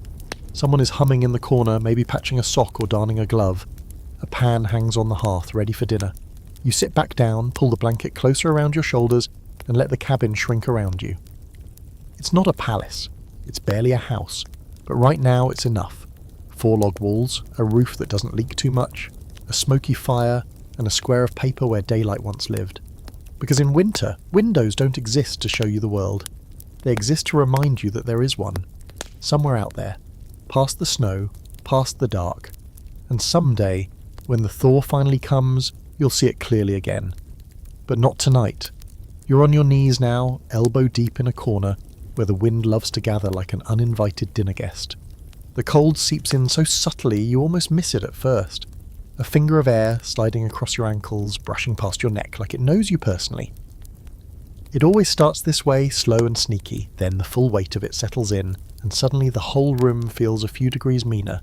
So you do what every good pioneer does, you stormproof again, because in a log cabin winter, battening down the hatches isn't a one-time chore, it's a lifestyle. You press your palm against the log seam and feel the faintest breath of wind. There it is. You shove in a ragged strip of old blanket, twisting it tight into the gap, and follow it with a smear of mud from the bucket near the hearth. It's a mix of clay, ashes, straw, and probably dog hair at this point. You smooth it into place with numb fingers, already stiff and dusted with cold. Outside, the wind screams again, rattling the wall like it's trying to argue. You don't bother responding, you just grab another strip and move to the next gap. This is the war you fight daily, especially as winter deepens and the storms get bolder. The term storm shutters sounds almost quaint until you're leaning into the wind trying to secure a half-frozen slab of wood over a window, while snow pelts your face like gravel. Most shutters are nothing more than thick boards hinged to the outer wall, held in place with a simple latch or leather strap. You close them for night. You close them during storms. You close them any time the wind sounds like it might get ideas. And if they're not tight enough, you wedge them shut with whatever you can, sticks, rocks, angry prayers. The door gets similar treatment. Does treat me it. You grab a fur from the pile by the wall, a deer hide that's been rubbed down to a stiff leathery sheet, and hang it over the inside of the cabin's only entrance. It's heavy and slightly damp, but it seals the space better than anything else you've tried. You stuff rags into the doorframe's edges, push a rolled-up quilt against the base, and step back. The wind hammers on the other side like it's annoyed you've outsmarted it, just barely. And then there's the roof. You glance up. If it were going to leak, it would have done it last night when the sleet hit like nails, but it held. The shingles, rough-hewn and uneven, overlap well enough to keep most of the wet out. You've patched it a dozen times since fall. Probably will again before spring. A few settlers used bark as shingles. Others used thatch, or even rawhide if they were desperate. You use whatever you have, and you hope, because if snow piles too high and starts melting too fast, you've got more than a drafty room. You've got a dripping ceiling, a soggy floor, and a very grumpy family. You sit back and look around. The cabin's now layered like a person. Fur at the door, quilts over the windows, blankets on the floorboards, and patches of every colour shoved into the walls. It's drafty couture, functional chaos. And yet it works, mostly. You feel the difference as you move. The wind stays outside, the fire crackles with confidence. For now, you've plugged all the leaks. Today's historical fact, storm shutters were crucial in frontier homes, not just for protection from wind, but also to block freezing rain and prevent snow from being blown into the house. Many were homemade. fitted with wooden pegs or leather hinges that stiffened in cold weather, often freezing shut entirely. Quirky fact, some settlers used greased animal intestines as makeshift window sealants, stretching and pinning them around frames like cold weather cork. Supposedly effective. Also probably the worst smelling upgrade in cabin history. And the scholarly debate. Some historians argue that storm sealing methods like quilts over doors and windows were passed down from Native American practices or Scandinavian immigrants familiar with sub-zero winters. Others believe these tactics were born purely from trial error and the universal desire not to wake up with snow on your pillow. Either way, the solutions were often local, improvised, and deeply personal. Every cabin had its own quirks and rituals. You step over to the hearth, shake the snow off your coat from your earlier trip outside, and hang it near the fire to dry. The cabin smells like smoke, mud, wool, and just a hint of rabbit stew from last night. It's not a fresh scent, but it's real. It smells like survival. You grab your needle and a ragged square of linen and start sewing another draft stopper. It's just a tube stuffed with old corn husks, but you'll tuck it along the windowsill to keep the cold from crawling back in. You hum as you work, the tune lost in the crackle of fire and occasional creak of logs settling as the cabin adjusts to the cold. Stormproofing might not be glamorous, but it gives you something rare in winter. Control. You can't stop the snow, you can't tame the wind, but you can fight to keep it all just an inch farther away. The room grows dim as the light fades outside. You move around the cabin one last time, checking every corner for leaks, every seam for gaps. Then you settle by the fire, satisfied. The wind is still out there, still pushing, still demanding, but it's not getting in. Not tonight. And maybe, just maybe, you'll sleep through this storm without waking up to a snowdrift in the pantry. It's deep into January now, and every breath outside cuts sharper than the one before. The world beyond the cabin has gone white and silent, muffled under feet of snow and ice so thick it's turned every tree into a glass sculpture. Beautiful, sure, but the kind that'll kill you if you stare too long instead of gathering firewood. You pull on your boots and step out just far enough to glance around, and what you see looks like the aftermath of a battle between winter and logic. The snow is halfway up the walls, drifted high against the logs like nature's own insulation. And as much as you want to complain, as much as it's going to be a pain to dig out later, you nod to yourself because here's the strange truth. Snow, the very thing you've been cursing for weeks, is helping keep you warm. You shovel a narrow path to the woodpile and back, not because you're expecting guests, but because if you don't clear away now, the snow will refreeze overnight and become a treacherous ice chute. You'll regret the moment you're carrying a full water bucket. As you dig, the white walls you create press close on either side, and you realise how insulating the snow really is. It's eerily quiet, the way snow muffles everything. Your shovel, your breath, even the wind seems to hold back when faced with this thick, silent barrier. Ooh. Back inside the cabin, you knock the snow from your boots, watching it melt in clumps on the floor. The cold clings to your coat and your hair, but the interior air feels different now. Still cold around the edges, sure, but denser, quieter, like the cabin's wrapped in a winter cocoon. You step to the wall and touch the logs, then lean down to where the snow pile's high outside. The cold doesn't seep in the way it used to. It's not magic, it's physics. Snow, for all its bluster, is one of the best natural insulators out there. Once it packs and crusts over, it traps air and blocks wind better than half the patchwork you've jammed between the logs. It's like your cabin grew an extra layer of wool overnight. You mention it over dinner, just a casual observation while poking at a bowl of reheated stew, and someone across the table raises an eyebrow. Let the snow pile up, they say skeptically, on purpose. And there it is, the old debate. Because for every person who swears by snow as a natural insulator, there's another who swears it'll rot your logs and collapse your roof. And sure, there's truth to that. Too much snow can mean trouble. Ice dams, soggy timber, and the ever-present risk of collapse if you're not careful. But if you know what you're doing, and let's be honest, you have to, you can use it to your advantage. You've heard stories of people digging into snowbanks to create emergency shelters, of families piling snow along the north side of their homes to block the worst of the wind. Some even packed it between cabins and outbuildings, like a makeshift windbreak, and you've definitely seen Stowe turned into survival huts, igloo style, during the worst cold snaps when the cabin couldn't hold heat fast enough. Snow is tricky that way. Enemy one minute, ally the next. You just have to know when to lean in. You push a stool closer to the fire and watch the flames. The cabin, once so vulnerable in the first weeks of winter, now feels like it's settling into itself. The snow outside has closed in tight around the base, forming a white skirt that hugs the foundation. The windows are mostly covered now, just a grey glow bleeding through the top. It's dim inside, but warmer. The difference is real. You might actually sleep without a rock in the bed tonight. Might. Today's historical fact. Many Native American tribes and Northern European settlers recognised snow's insulating qualities and deliberately used it as part of their winter strategies. Sod houses were sometimes packed with snow for added protection, and snowdrifts were even shaped by hand to act as wind barriers around camps. Quirky fact, there are first-hand accounts of settlers building interior snow walls during emergencies, dragging in snow through the door and packing it against the coldest interior walls in a desperate attempt to keep the fire's warmth from bleeding out. It turned the cabin into a frigid igloo, but one that trapped heat better than raw log. As for the scholarly debate, some historians argue that the snow insulation method was more myth than method, romanticised in recollections and folktales. Others point to clear documentation that supports its use, especially in regions where deep snowfalls were a predictable part of life. What's agreed upon is that the choice often came down to necessity. You either used what nature threw at you, or you froze trying to fight it. You move around the cabin slowly, taking stock. There's still frost on the nails poking through the wall planks. The water bucket by the door has a thin crust of ice that'll need breaking before breakfast. But the air feels warmer, heavier with moisture, softer somehow. You pull your blanket tighter around your shoulders, sit on the floor by the fire, and let your hand rest against the inside wall. The cold is still there, it always is, but tonight it's not the enemy, it's just the backdrop.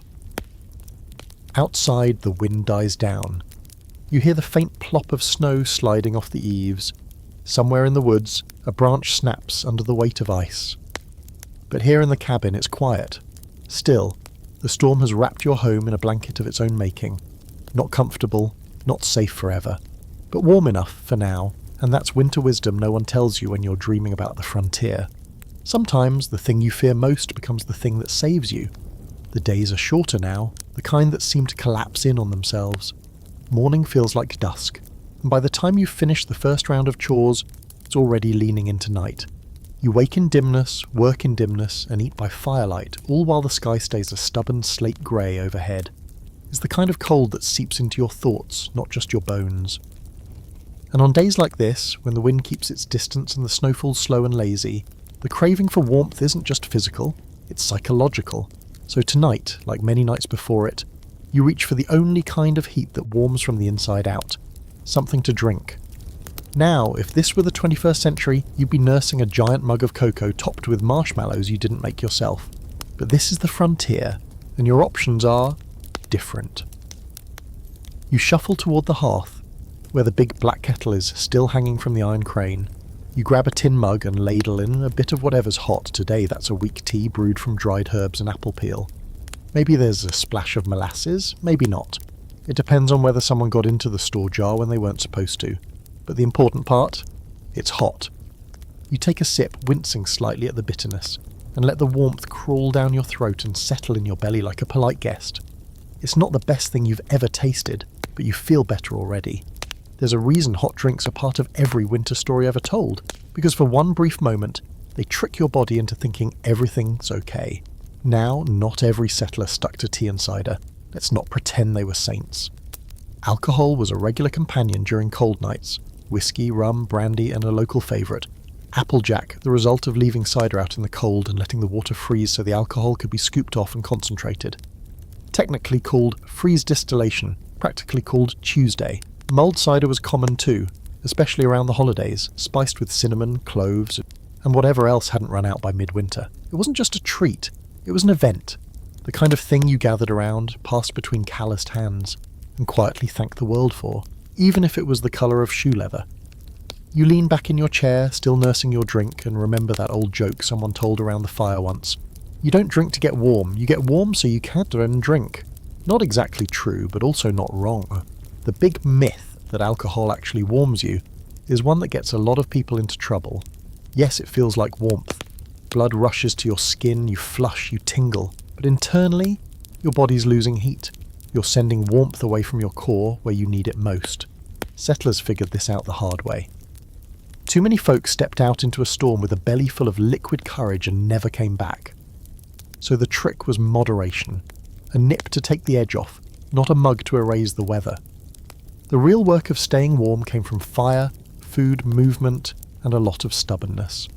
Hot drinks were just a tool, a comfort, a morale booster, and sometimes a distraction from the fact that it's been 3 weeks since you felt your toes properly. Today's historical fact: warm beverages like possets, a hot milk drink mixed with eggs, sugar, and sometimes ale or wine, were common on the frontier and often used as both nourishment and home remedy, especially for colds or fever. Think of it as an early version of a hot toddy, equal parts medicine and excuse. Quirky fact: some households added red pepper or mustard to their hot drinks in winter, believing the heat and spice would ignite the blood and keep illness at bay. There's at least one journal entry from a settler who swore by warm vinegar and cayenne as the perfect winter pick-me-up. Did it work? Probably not. But it certainly cleared your sinuses. Now for the scholarly debate. There's some disagreement over how widespread alcohol use really was in rural pioneer homes during winter.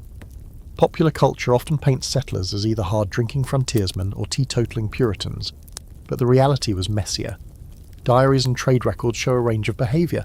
Some households brewed cider and drank daily, while others avoided alcohol entirely, whether for religious reasons or scarcity. The truth, as usual, sits somewhere between myth and memory. You refill your mug, this time with a bit of cider that's been gently warming by the hearth. It hisses slightly as it hits the torn, and you wrap your hands around the cup like it might save your life. You look around the room at the sleeping dog by the fire, the boots drying on their sides, the stack of firewood that somehow never feels big enough, and you let yourself sink into the quiet. There's a rhythm to this kind of winter night. The fire crackles, the drinks steam, and the world outside disappears beneath a sheet of ice and silence.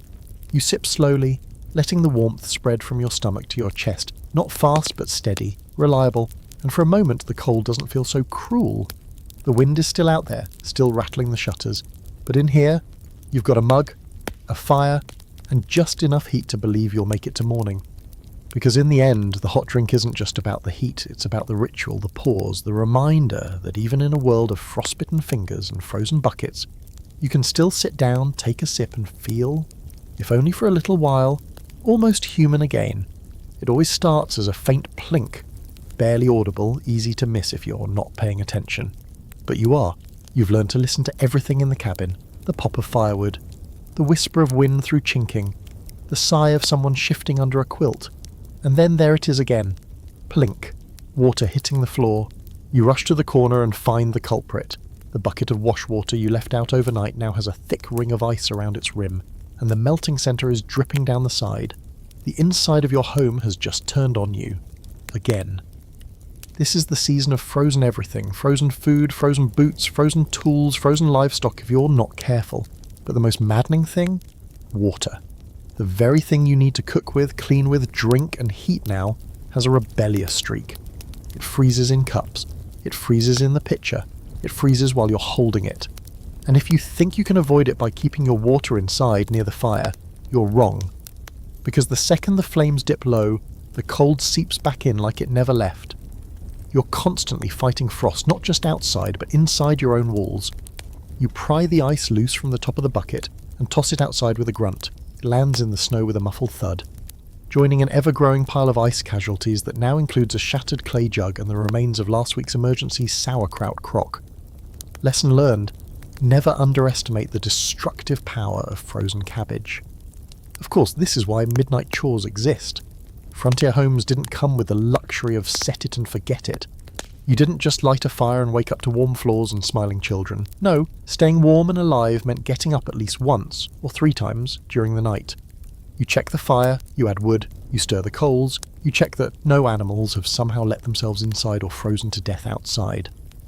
And if the temperature's really plummeting, you do the worst job of all. You go check the water barrel. You grab your coat and mittens and head outside, breath clouding the air in thick puffs.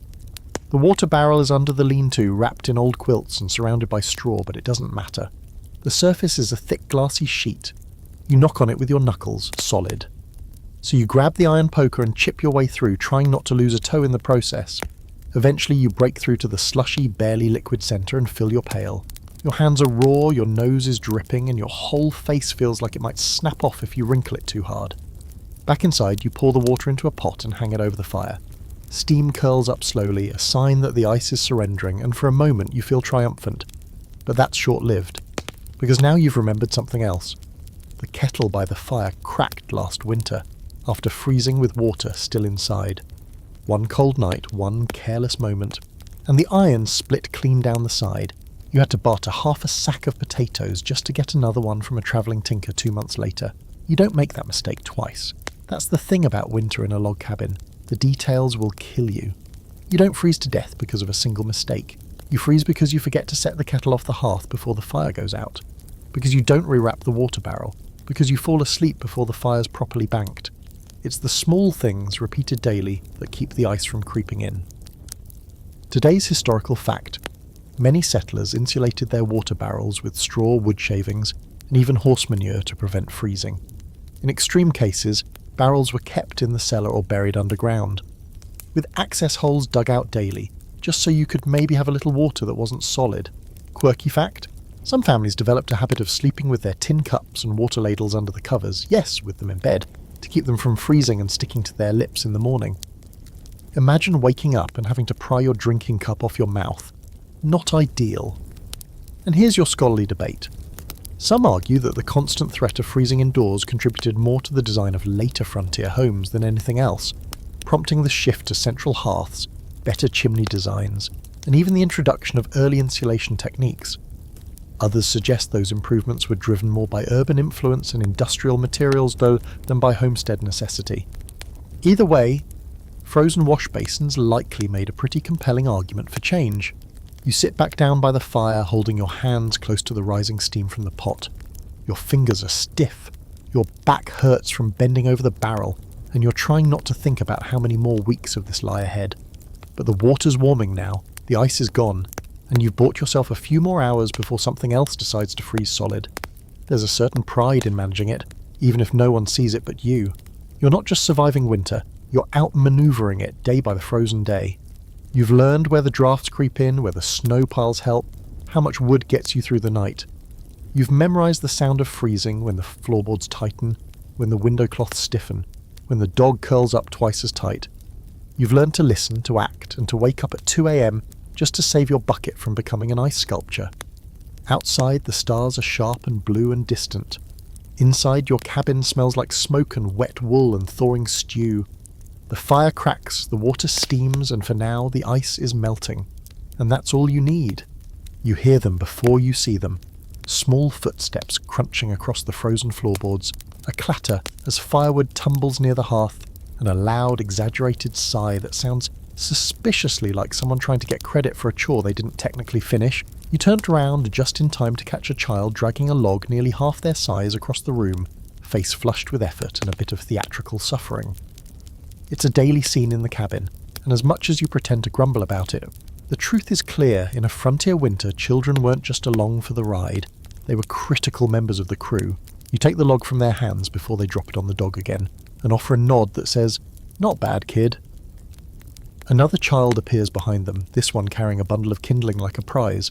They are bundled in mismatched layers. 2 big boots, a wool scarf that doubles as a chin hammock, and a cap pulled so low it's more hat than head. You recognise the outfit. You also recognise that it was meant for a sibling 2 years older and 3 inches taller. But in winter, clothes are less about sizing and more about stacking, and if your arms can move, you're not wearing enough yet. These kids, your kids, someone else's, whoever's been roped into the day's routine, are part of the machine now. In a world where survival takes every single set of hands, there's no such thing as too young to help. They know how to split kindling, they know how to feed the fire, they know how to stir the stew so it doesn't scorch while you're outside chopping wood, or dragging in another animal hide to plug that hole in the wall again. They've learned not to throw wet logs onto the fire again, and how to bank coals at it without suffocating them. They've learned how to keep their mittens dry, or at least how to lie convincingly when they don't. And yes, they complain constantly, loudly, but they do it, because no one in the cabin gets a free pass. Not when every extra chore done by small, stubborn hands means a little more warmth, a little less work for everyone else. You sit one of them down by the fire and hand them a spoon to stir the soup. Their eyes go wide like you just handed them a sword and named them Knight of the Hearth. You suppress a smile. Keeping the kids involved isn't just about chores. It's about keeping their minds off the cold, off the hunger that lingers no matter how thick the stew, off the long grey days that never seem to end. Cabin fever is real, and children catch it fastest. You've seen it before: restless feet, wild eyes, tantrums born not of mischief but of being trapped for too long in one room with nothing but siblings, smoke, and the dull ache of boredom. Some families dealt with it by inventing tasks, chores disguised as games. Who can gather the driest moss? Who can spot the leaky seam in the wall first? Who can sit the quietest? That one rarely worked. Others gave the kids tools and taught them early how to carve, how to mend, how to sweep the ashes without coating the entire room in soot. Every task was a distraction. Every distraction was a blessing. You glance toward the bed where a younger child still sleeps, buried under so many quilts they could be mistaken for a bundle of laundry. They were up half the night with a cough, nothing serious, you hope, but the cold always makes everything feel more dangerous, so you let them sleep in. Their chore today will be to stay warm and not make you worry any more than you already do. Today's historical fact. On the American frontier, children were expected to contribute to daily survival from a very young age. By the time they could walk steadily, they were fetching water, collecting firewood, feeding animals, and learning how to maintain the hearth. Childhood was brief and full of responsibility. Quirky fact. Some frontier children made up elaborate stories about their firewood, naming each log, pretending they were knights or monsters, or arranging them into battalions before sending to the flame. Hey, when you have to chop wood in sub-zero temperatures, you might as well get creative. And the scholarly debate. Historians continue to examine the line between family duty and child labour in frontier life. Was it exploitative or simply necessary? Some argue that the burden on children stunted education and health, while others point to how early responsibility fostered resilience and survival skills unmatched in later generations. The answer, as usual, seems to be both. Back in the cabin, your smallest helper carefully pokes the fire with a stick, lips pressed in concentration. They're too close, of course, so you remind them gently to lean back, not because they'll listen, but because it's the ritual. A few seconds later, they shuffle back, cheeks pink from heat and pride. Another one sits by your side, sorting through a pile of kindling, setting aside the good ones for later. The quiet hum of activity fills the room, not just chores, but purpose. Outside, the storm hasn't let up. Snow swirls against the shuttered window. The wind howls like it knows your name. But inside, the fire is strong, the stew is warm, and the children, half complaining, half laughing, are doing their part to keep the cold at bay. And honestly, so are you. Because keeping warm in a cabin like this isn't just about stoking fires or sealing windows. It's about teaching the next generation how to do it too. How to survive, how to endure. And, when all else fails, how to build a pillow fort so epic that it might actually count as insulation. It starts with a cough. Just a small one. Sharp, dry, nothing dramatic. But you know better than to ignore it. A cough in winter isn't just a sound, it's a signal, a warning. A reminder that staying warm in a log cabin isn't just about comfort or convenience, it's about health. And health, in the icy grip of a frontier January, is always hanging by a thread. You glance over at the bed and see them lying there, bundled tight, cheeks flushed in a way that has nothing to do with the fire. You press the back of your hand to their forehead and feel the heat radiating off them like a lantern. Fever. You feel that tight pull in your chest, the one that never really goes away in winter. Because this is what everyone secretly dreads when the snow starts falling and the world closes in. Sickness. There are no doctors nearby, the closest one is half a day's ride, and the road is buried under 2 feet of snow and counting. Even if you had a horse that could get through it, there's no guarantee the doctor could make it back or would even be home.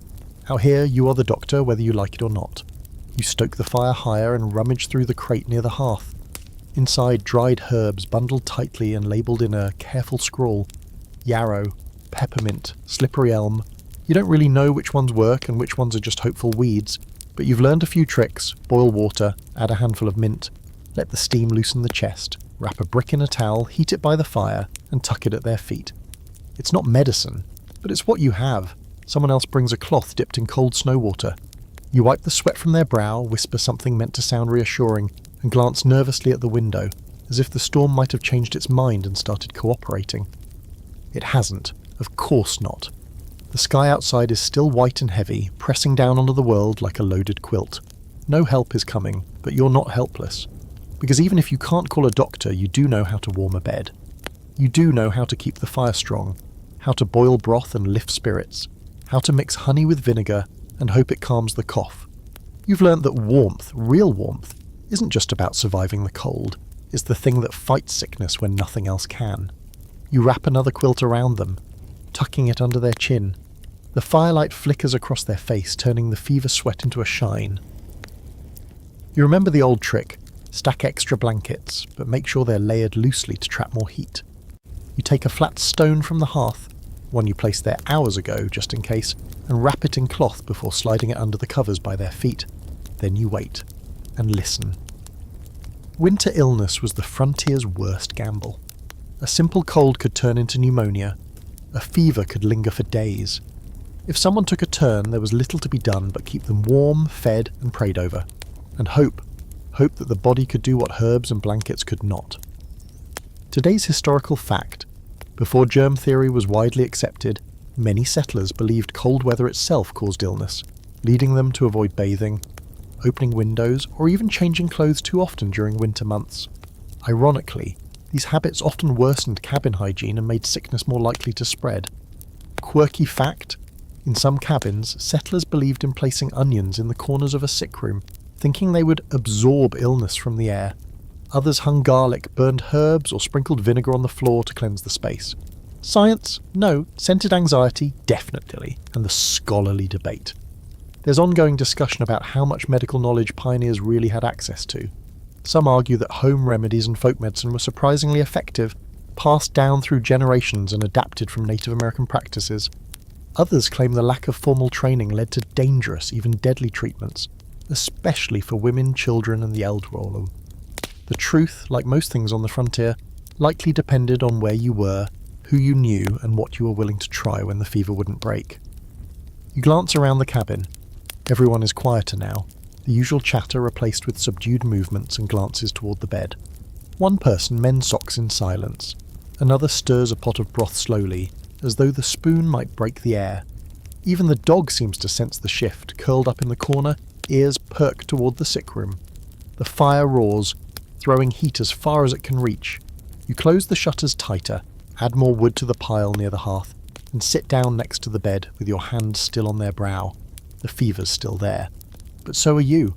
You're here with your mismatched herbs, your warm bricks, your tattered quilts, with your fear and your stubbornness, and your certainty that winter will not take another one without a fight. Because staying warm in a cabin wasn't always about keeping cold out. Sometimes it was about using every ember, every blanket, every drop of heat to pull someone back from the edge. And right now, that's exactly what you intend to do. The fire's burned low again, and for the 10th time today you shuffle across the room, stoke it, and feed it more wood. The sick child is still sweating under the covers, their breath shallow but steady. You've done everything you can: blankets, herbs, warm stones, and whispered stories to ease their dreams. But tonight the cabin's silence feels heavier than usual, stretched taut over every floorboard and rafter, as if even the walls are holding their breath. You sit down near the hearth, wrap a quilt around your shoulders, and stare into the embers, and for the first time in days your mind drifts, not forward into spring or backward into regrets, but sideways, toward those who were here before you, the ones who knew how to endure a cold like this long before anyone built cabins, or worried about chimneys, or cursed frozen wash buckets. You start to think about the people who had winter down to an art form, the indigenous peoples who lived on this land long before settlers arrived. And suddenly you realise a lot of what's kept you alive this winter, it didn't start with you, or your family, or your ancestors. It started with the people who understood this land, its seasons, its rhythms, its cold, deeply and practically. Take snowshoes, for example. You've used a pair once or twice, awkward. Long wooden frames laced with rawhide that make you look and walk like a drunken elk. But they work. They keep you on top of the snow, letting you walk instead of crawl or sink. They're not just clever, they're ancient. Native peoples across North America designed and refined them long before Europeans ever needed to trek through chest-deep drifts looking for a lost cow. Then there's clothing. Your current wardrobe is a patchwork of settler scraps and whatever passed as wool back in November. But fur? Now that was smart. Not just any fur, but layered properly, tailored with care and worn in a way that maximised heat without trapping sweat. Many tribes wore layered garments of rabbit skin or caribou, often fur side in, sometimes fur side out, depending on the purpose. They didn't just wrap themselves up, they dressed in systems, each part of the outfit doing a job. You remember reading, or maybe hearing, from an old trapper about how native shelters were adapted to the seasons. In winter, lodges were often covered in hides or bark and packed with snow to retain heat, much like you've watched snow pile against the cabin. Heat was centralised, airflow was managed, and the smoke hole was positioned to minimise drafts. Compare that to the log cabin, which, let's face it, was designed more for not collapsing than efficiency. Even tools, the things you take for granted now, like insulated moccasins lined with fur or mittens made from tanned hide, had roots in cultures that had learned to live with winter rather than fight it. You're not ashamed to admit you've copied more than a few of those designs when necessity pushed you to the edge. And food, fermented fish, dried berries, fat rendered and stored for months, even snow itself used to preserve meat, those techniques didn't come from European cookbooks. They came from thousands of years of knowing that the land didn't just punish, it could provide, if you respected it. Today's historical fact: many European settlers adopted cold weather survival strategies from indigenous tribes, including the use of snowshoes, fur layering systems, and techniques for shelter construction. Without these borrowed methods, early colonists would have faced even higher winter mortality rates. Quirky fact: some tribes would place hot stones into hollowed-out logs filled with water to create a rudimentary steam bath, a method later adapted by settlers who used it to treat colds and sore muscles. In a pinch, but don't me. It was also one of the few ways to feel truly warm in the dead of winter. And the scholarly debate. There's ongoing discussion about the extent to which early settlers acknowledged the indigenous origins of the survival techniques they relied on. Some records show open credit and admiration, others scrub the narrative clean. What's clear, however, is that borrowing wasn't optional. It was survival. Those who refused to learn often didn't last. You sit with these thoughts a while longer, watching the flames curl around the fresh log, sparks drifting upward like fleeting memories. The cabin is warmer now, not just in temperature, but in perspective. This space, these methods, this fire, it's all part of something older, bigger. A chain of borrowed wisdom passed hand to hand, adapted, reimagined, sometimes forgotten, and sometimes, if you're lucky, remembered just in time. You check on the child again. Their fever has gone down slightly and their breath is deeper now. You smile barely and wrap another quilt around their feet. Not your finest stitch job, but it holds, just like everything else in this place. Outside, the storm rages. Snow piles higher against the cabin, sealing the lower walls. You listen to it settle and shift, 1,000 tiny collisions piling into a protective crust. You think again of those who lived through harsher winters with less. No hearths, no iron tools, just knowledge, just adaptability, just community. It humbles you. You lean back and adjust the log on the fire, letting the blaze stretch a little taller. The cabin creaks as the warmth spreads. You don't say anything. You don't need to. Tonight the lesson is clear. Sometimes survival doesn't come from what you build, but from what you're willing to learn. And winter, as always, is the best teacher you never asked for. The wind has gone quiet for once, not because it's given up, but because it's planning its next attack. You've learned to fear the stillness more than the noise. It's always the silent moments that come before the temperature really drops. When the trees stop groaning and the snow settles flat like a white shroud, that's when the cold sharpens. That's when it creeps under the doorframe like it owns the place. So tonight, as the cabin goes unnervingly still, you decide it's time for a different kind of protection. Not blankets, not firewood. This time you reach for the Bible on the shelf, not because you expect a miracle, not exactly, but because on long, brutal nights, when you've already banked the fire, sealed the windows, and fed every person and animal in the room, you still need something to hold on to, something you can't patch with moss or heat with a stone, something that speaks to the quieter fear, the one that lingers even when your feet are warm. You settle into the chair nearest the hearth, flipping the brittle pages carefully, eyes skimming lines you've read 100 times, and still, You find something new in them tonight. Maybe it's comfort. Maybe it's desperation. Maybe it's just habit. Religion out here isn't about ritual or pews or church bells. It's about survival. A mental insulation layer, wrapped tight around your soul when the dark gets too loud and the cold too deep. Others in the room notice. A few draw closer, not because they're especially devout, but because stories are stories, and in the dead of winter, any story that doesn't end in frostbite is worth listening to. You read aloud, not loudly, not like a preacher, but softly, your voice keeping pace with the slow crackle of the fire. The words rise and fall, familiar and strange all at once, echoing in a room made of wood and willpower. Superstition and faith mix easily out here. You've seen it. People hanging horseshoes above doorways, not just for luck, but to trap evil spirits. A neighbour once nailed a dried snakeskin to the back wall of his cabin to ward off sickness. Another kept a pouch of herbs around his neck to confuse the cold. None of it made much sense, but nobody dared question it either. Because when the snow pile's high and the wolves start howling too close to the cabin, you'll cling to anything that gives you the illusion of control. You remember a time, not long ago, when a blizzard hit in the middle of the night.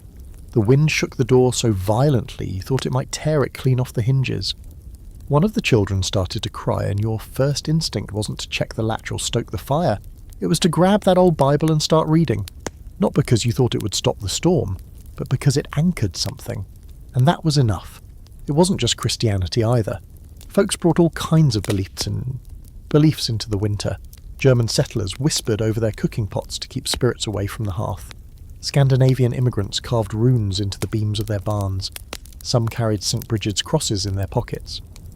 Others just made up their own rules. Never sweep after dark, never sleep with your boots by the door, always throw a pinch of salt into the fire on New Year's Eve. Today's historical fact: many frontier cabins had a designated family Bible that served as both a religious anchor and a historical record. Births, deaths, marriages, and even planting schedules were jotted down in the margins, turning the book into a living archive as much as a spiritual guide. Quirky fact: some pioneers believed that building a cabin door facing east toward the sunrise would bring better luck and health through the winter. Others insisted on burying a piece of bread under the threshold to feed the spirits. Odd? Yes.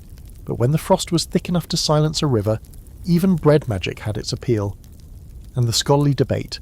Historians continue to debate whether religion on the frontier was more about personal faith or community cohesion. Did people rely on God because they believed, or because they had to believe in something? Some argue that winter's harshness pushed people deeper into spiritual rituals as a means of emotional survival. Others suggest that beliefs were often more cultural than devotional, passed down through habit rather than conviction. The line, as always, is blurry. Back in the cabin, your voice trails off on a verse about endurance, or grace, or maybe just the promise of spring. It's hard to say. One of the children has fallen asleep at your feet, curled into the warmth of a fur blanket. Another person stares quietly into the flames, lips moving in silent prayer, or maybe just reciting tomorrow's to-do list. You close the book gently and set it aside. The fire flickers, the room settles again, and outside the storm finally makes its move. A low howl begins in the distance, rolling across the snow-covered fields and battering the logs with renewed fury. But inside the light holds, the stories linger, and for just a little while belief, whether in God, luck, or the fact that your roof won't cave in, feels like enough. Because staying warm isn't just about your skin, it's about what keeps you steady when the night presses in and the wind remembers your name. Whether it's scripture, superstition, or just stubborn hope, you hold it tight, and wait for morning. You can't remember the last time your toes were warm. Not truly warm, not fire-warmed for 5 minutes and then frozen again. You sit by the hearth and wiggle them inside your boots anyway. A little rebellion against the season. Across the room, someone's trying to whistle through chapped lips while stirring a pot of something vaguely edible. There's a buzz in the air, soft and familiar. Laughter. Quiet. Subdued, but real. Because tonight is something special, not Christmas. Not a birthday, but just a moment. A break in the gloom, a flicker of community in a place that, for long stretches of winter, can feel like a lonely island wrapped in snow. You shift in your chair as more neighbours begin to arrive, stomping the snow from their boots, shoulders dusted white, cheeks red from the cold. They come in waves, small groups wrapped in wool, bundled babies tucked under arms, and hands clutching whatever they could carry. Baskets of food, extra wood, even a fiddle wrapped in an old flour sack. You nod at each arrival, and soon the room feels half as small and twice as loud. This isn't just a visit. This is how people stay warm when the fire isn't enough. Social warmth. It sounds like something your great aunt might say at a potluck, but out here it's literal. Humans generate heat, and when you pack enough of them into a room the size of a generous pantry, it feels, you feel it. The air thickens. The floorboards hum with footsteps and laughter. Someone moves a bench closer to the hearth. Someone else stacks a few more logs near the fire. Everyone finds a place. There's stew in the pot, doubled tonight to stretch a little farther, and cornbread in a cloth-covered basket near the fire. You add a few dried apples to the table, and someone's already pouring cider into tin cups. It's barely sweet, barely warm, but it smells like comfort. There's no formal table, no seating chart, just a jumble of bodies and elbows and warm bowls being passed around. No one's here for luxury. They're here to be around other people who understand how hard the cold is, how heavy it can get. You glance toward the corner where two older women are threading needles through a quilt stretched tight over a wooden frame. Their fingers are fast, precise, calloused. They are not talking much, but they don't need to. It's muscle memory now, sewing, gossiping, staying warm. Every movement sends a little warmth into the room, and the quilt itself is already thick with layers and stories. It'll go to a young couple building their first cabin, or maybe to an elder with failing joints, or maybe it'll stay right here on the floor, warming feet and catching spilled cider. Doesn't matter, the stitching goes on. Then the music starts. It's not grand, a fiddle that's slightly out of tune, a jaw harp somewhere in the background, and a man tapping rhythm on the cabin wall like he's trying to keep time with the heartbeat of winter itself. But it lifts the air. It cuts through the smoke and steam and staleness of so many bodies in a single room and lets everyone breathe for a moment. Someone claps along, someone else hums a tune that's older than memory. And just like that, the cabin isn't a prison anymore. It's a dance hall, a sanctuary, a furnace made of feet and hands and shared noise. Today's historical fact: frontier gatherings in winter, quilting bees, barn dances, cider boilings, weren't just social traditions. They were survival mechanisms. In times of extreme cold, community events meant shared heat, shared food, and shared labour. The more people involved, the more insulated you became from the cold and from isolation. Quirky fact? In some frontier communities, people held kitchen hops during deep winter. Informal dances where guests rotated from house to house, warming each other's homes for a few hours before moving on. It was a way to spread joy and body heat across a frozen neighbourhood. And the scholarly debate. There's discussion among social historians about the emotional toll of winter isolation in early American life. Some argue that the tight-knit nature of pioneer communities kept spirits high. Others cite journals and letters full of melancholy and loneliness, suggesting that no amount of quilting circles could fully combat the psychological weight of months trapped indoors. Either way, these gatherings were more than entertainment.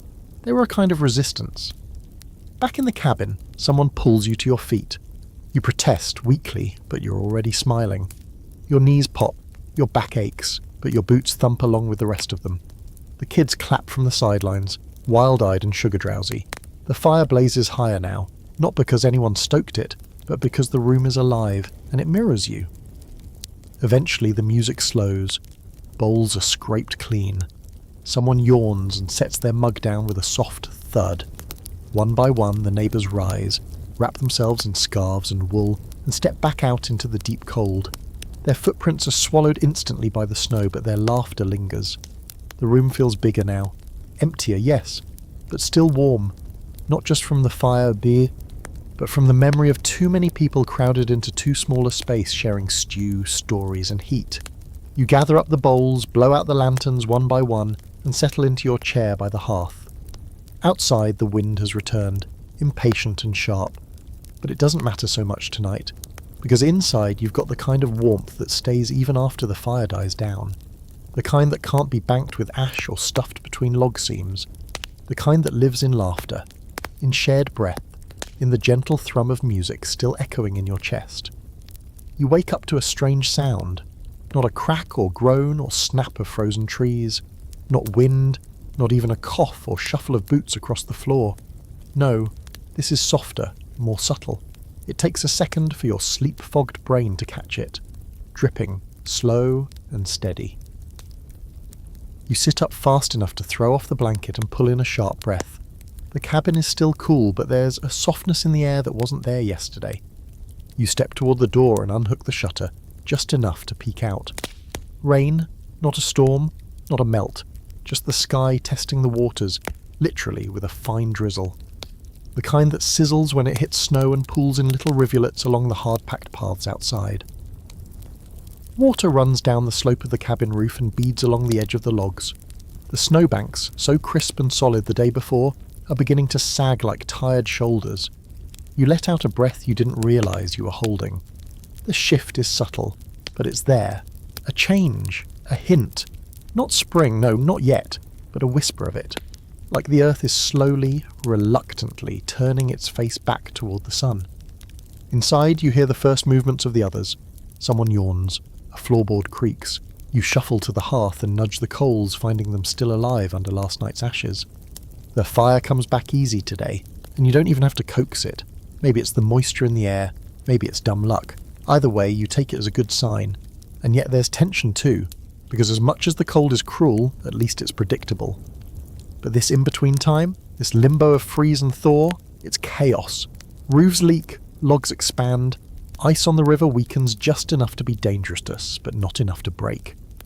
The mud starts its slow campaign of takeover, and everything from boots to barn floors becomes a trap. You pull on your coat, still damp from the night before, and step outside. The rain has turned the snow crust to slush. You walk carefully, boots crunching through the melting layers, and make your way to the woodshed. The door sticks, swollen from the damp, and takes a full-body shove to open. Inside, the woodpile is holding steady. Barely. Some logs near the floor are beginning to soften. You sigh and haul in as much as you can carry before the rain claims more of it. Back inside, the smell of wet wool and warming bread begins to fill the room. Someone had the foresight to start breakfast early. Biscuits, from the smell of it. Maybe even with a smear of jam if you've got any left. But the real prize this morning is the fire. Not just because it's warm, but because it helps dry everything. Coats, boots, nerves. You string a few socks on a line above the hearth, and the steam that rises from them is oddly satisfying. And now comes the part you both dread and rely on, roof inspection.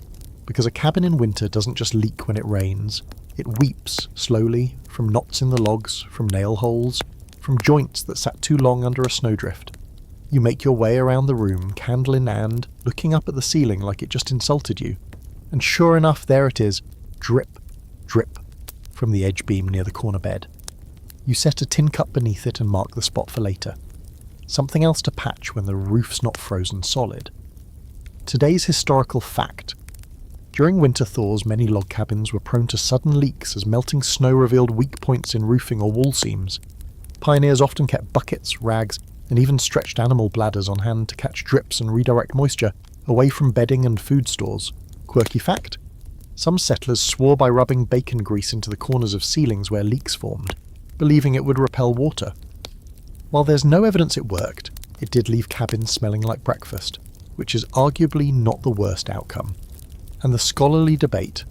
Some argue that the thaw period was actually more dangerous than midwinter. While frigid temperatures pose constant threats, the instability brought by warming days, ice breaking underfoot, roofs giving way, sickness spreading faster in moist air, could be just as deadly. Others maintain that the psychological relief of knowing winter was ending helped offset the physical risks, giving people hope and renewed energy to push through.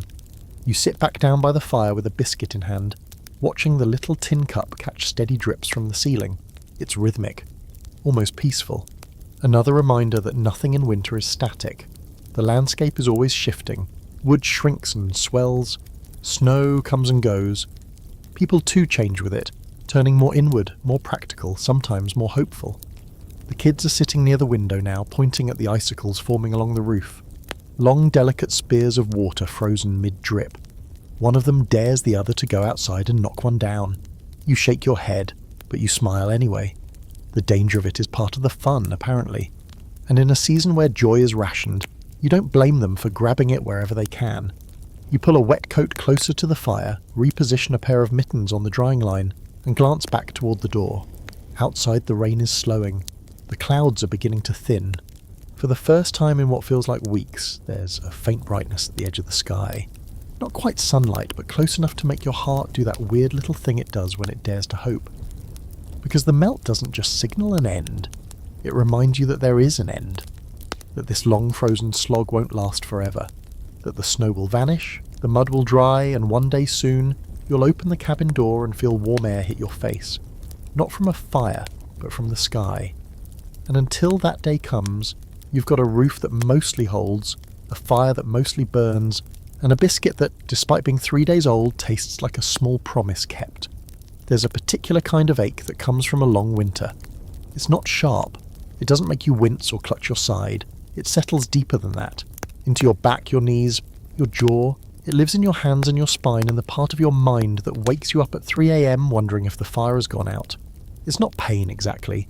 It's more like the memory of work. A bone-deep fatigue that no nap, no cup of tea, no stretching in front of the fire can fully shake.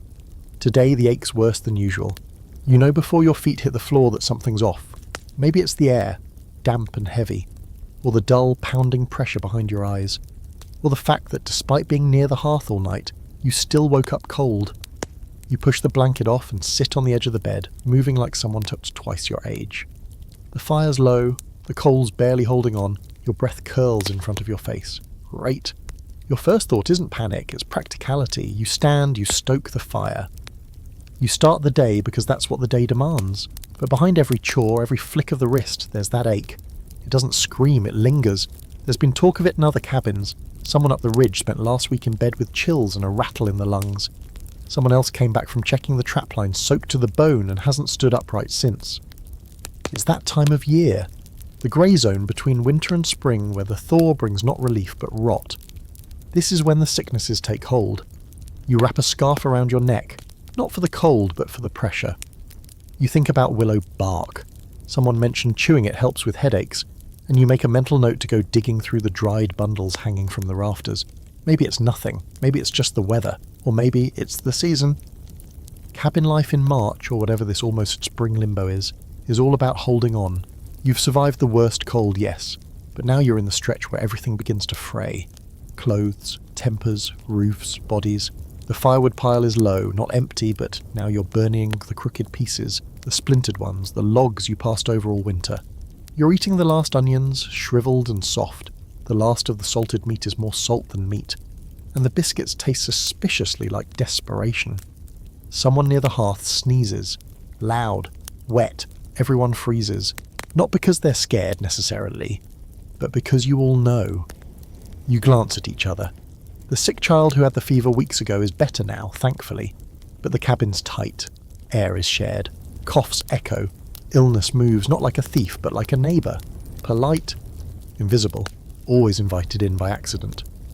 Today's historical fact, respiratory illnesses like influenza and pneumonia were major winter killers in frontier cabins, not just from exposure but from overcrowded, poorly ventilated living conditions.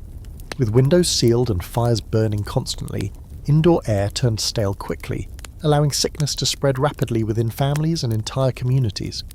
Quirky fact, some settlers, believing fresh air was the key to winter health, would periodically open doors and windows, briefly, sometimes just for a minute, to reset the cabin air.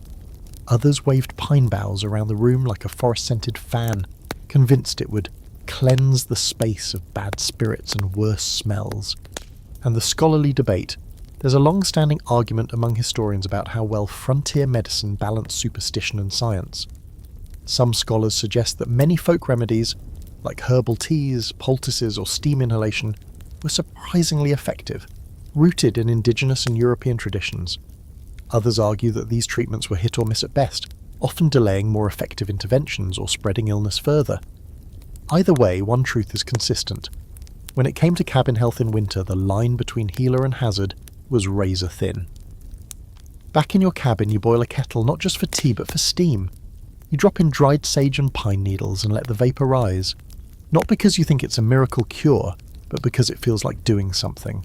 And right now, that's the best you can ask for.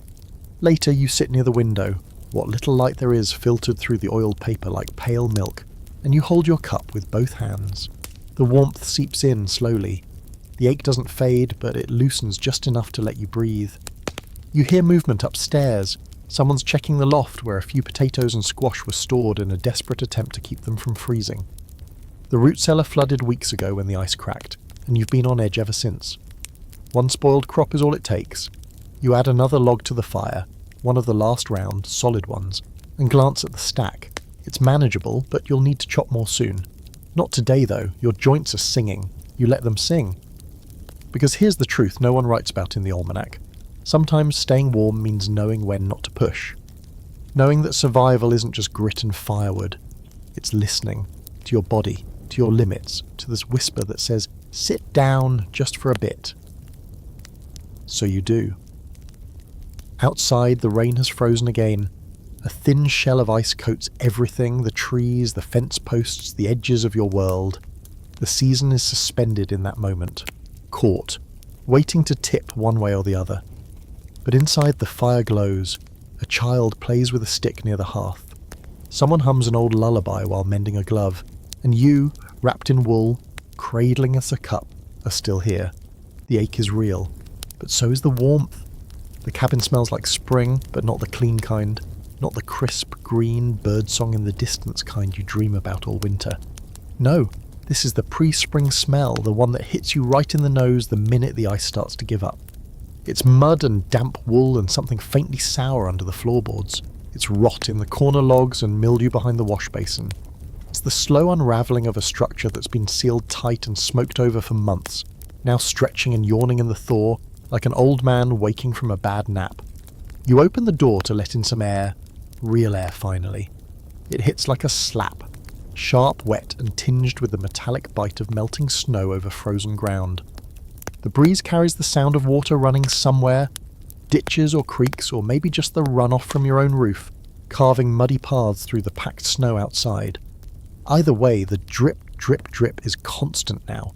Relentless! You glance at the eaves and see a chain of icicles crying themselves down into the dirt. Inside, the fire's still going, but it doesn't have to work quite so hard anymore. For the first time since early November, you're not clutching your blanket like a life vest. You've kicked it halfway off without even noticing. Your feet, incredibly, are warm. Not warmed up by fire and still numb, warm, but actually functioning. You flex your toes just to feel it again. You do not take this moment lightly. There's a strange energy in the cabin today. Everyone's awake earlier than usual, buzzing with the kind of nervous restlessness that doesn't have a name but always shows up at the tail end of a long winter. The kids are bouncing around, arguing over who gets to fetch water, not because they like chores, but because it means going outside. The sun's peeking out behind a low ceiling of grey clouds, and even that feeble bit of light feels like a gift. You almost want to applaud it.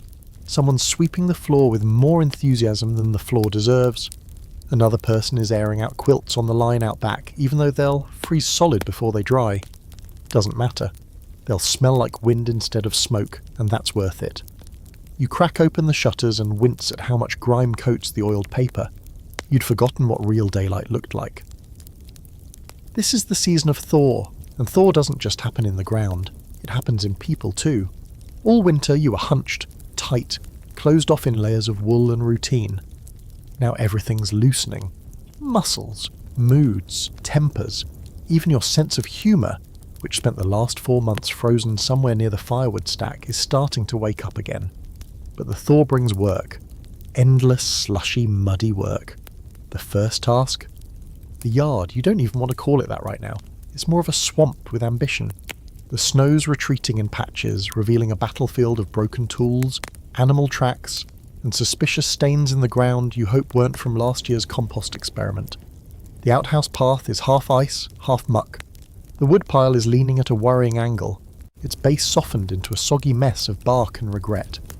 You make a note. Rebuild that before it topples into the goat pen. You slog through the yard with a bucket in one hand, feet squelching. It's not pretty, but it's progress. And after months of tripping over the same 5 floorboards and brushing against the same hanging herbs every time you exhale, even muck feels like freedom. Today's historical fact. Spring thaw on the frontier was both a blessing and a curse. While it marked the end of lethal cold, it often triggered flooding, sickness from stagnant water, and the collapse of makeshift winter structures like outdoor privies, fences, or cellars not properly insulated against melt. Quirky fact. Some settlers would spring clean their cabins by dragging out everything, bedding, chairs, even food barrels, and airing them under the grey March sun. One reported tradition was to hang socks on tree branches and see who could find the driest one by the end of the day. Science? No. Entertainment? Desperate times, friend. And the scholarly debate. Some historians argue that this transitional season was the true test of frontier resilience, not the depth of winter, but the unpredictability of the thaw. Resources were at their lowest, tempers frayed, illness lingered, and the work of summer hadn't yet begun. Others believe that the psychological boost of seeing snow, no retreat outweighed the hardships. What's certain is that frontier life didn't allow for a break, just a change in difficulty. Back inside the cabin, someone's dragging out a wooden chest you haven't opened since autumn. Inside, garden tools, seed packets wrapped in oiled cloth, a bag of last year's potato eyes. The sight of them is almost laughably optimistic. The ground is still mostly frozen, and your hands still ache if you stay outside too long. But still, you feel something stir, the tiniest flicker of forward motion, the idea that soon there will be green again. You spend the rest of the afternoon chipping ice away from the cabin's base and clearing the rain gutter with a stick. You come back inside soaked to the knees, smelling like wet pine and soil. And you don't even complain. At dinner, someone comments that the stew tastes different. Better. It doesn't really. It's the same mix of root vegetables and regret as always, but you all nod in agreement. Something has changed, not the ingredients, the air. After dark, you sit by the fire. It's still lit, still crackling, but you don't need to huddle close. You lean back in your chair, stretch your legs and look around. The walls are still patched with scraps, the roof still leaks in the wrong corner, but the cabin has carried you through. It didn't fall. You didn't either. And outside, beneath the melting snow and the sagging roofline and the piles of soggy wood, spring is gathering speed like a train behind a hill. You can't see it yet, but you feel it. In your toes, in your bones, in the corners of the room where ice no longer creeps. You made it, almost.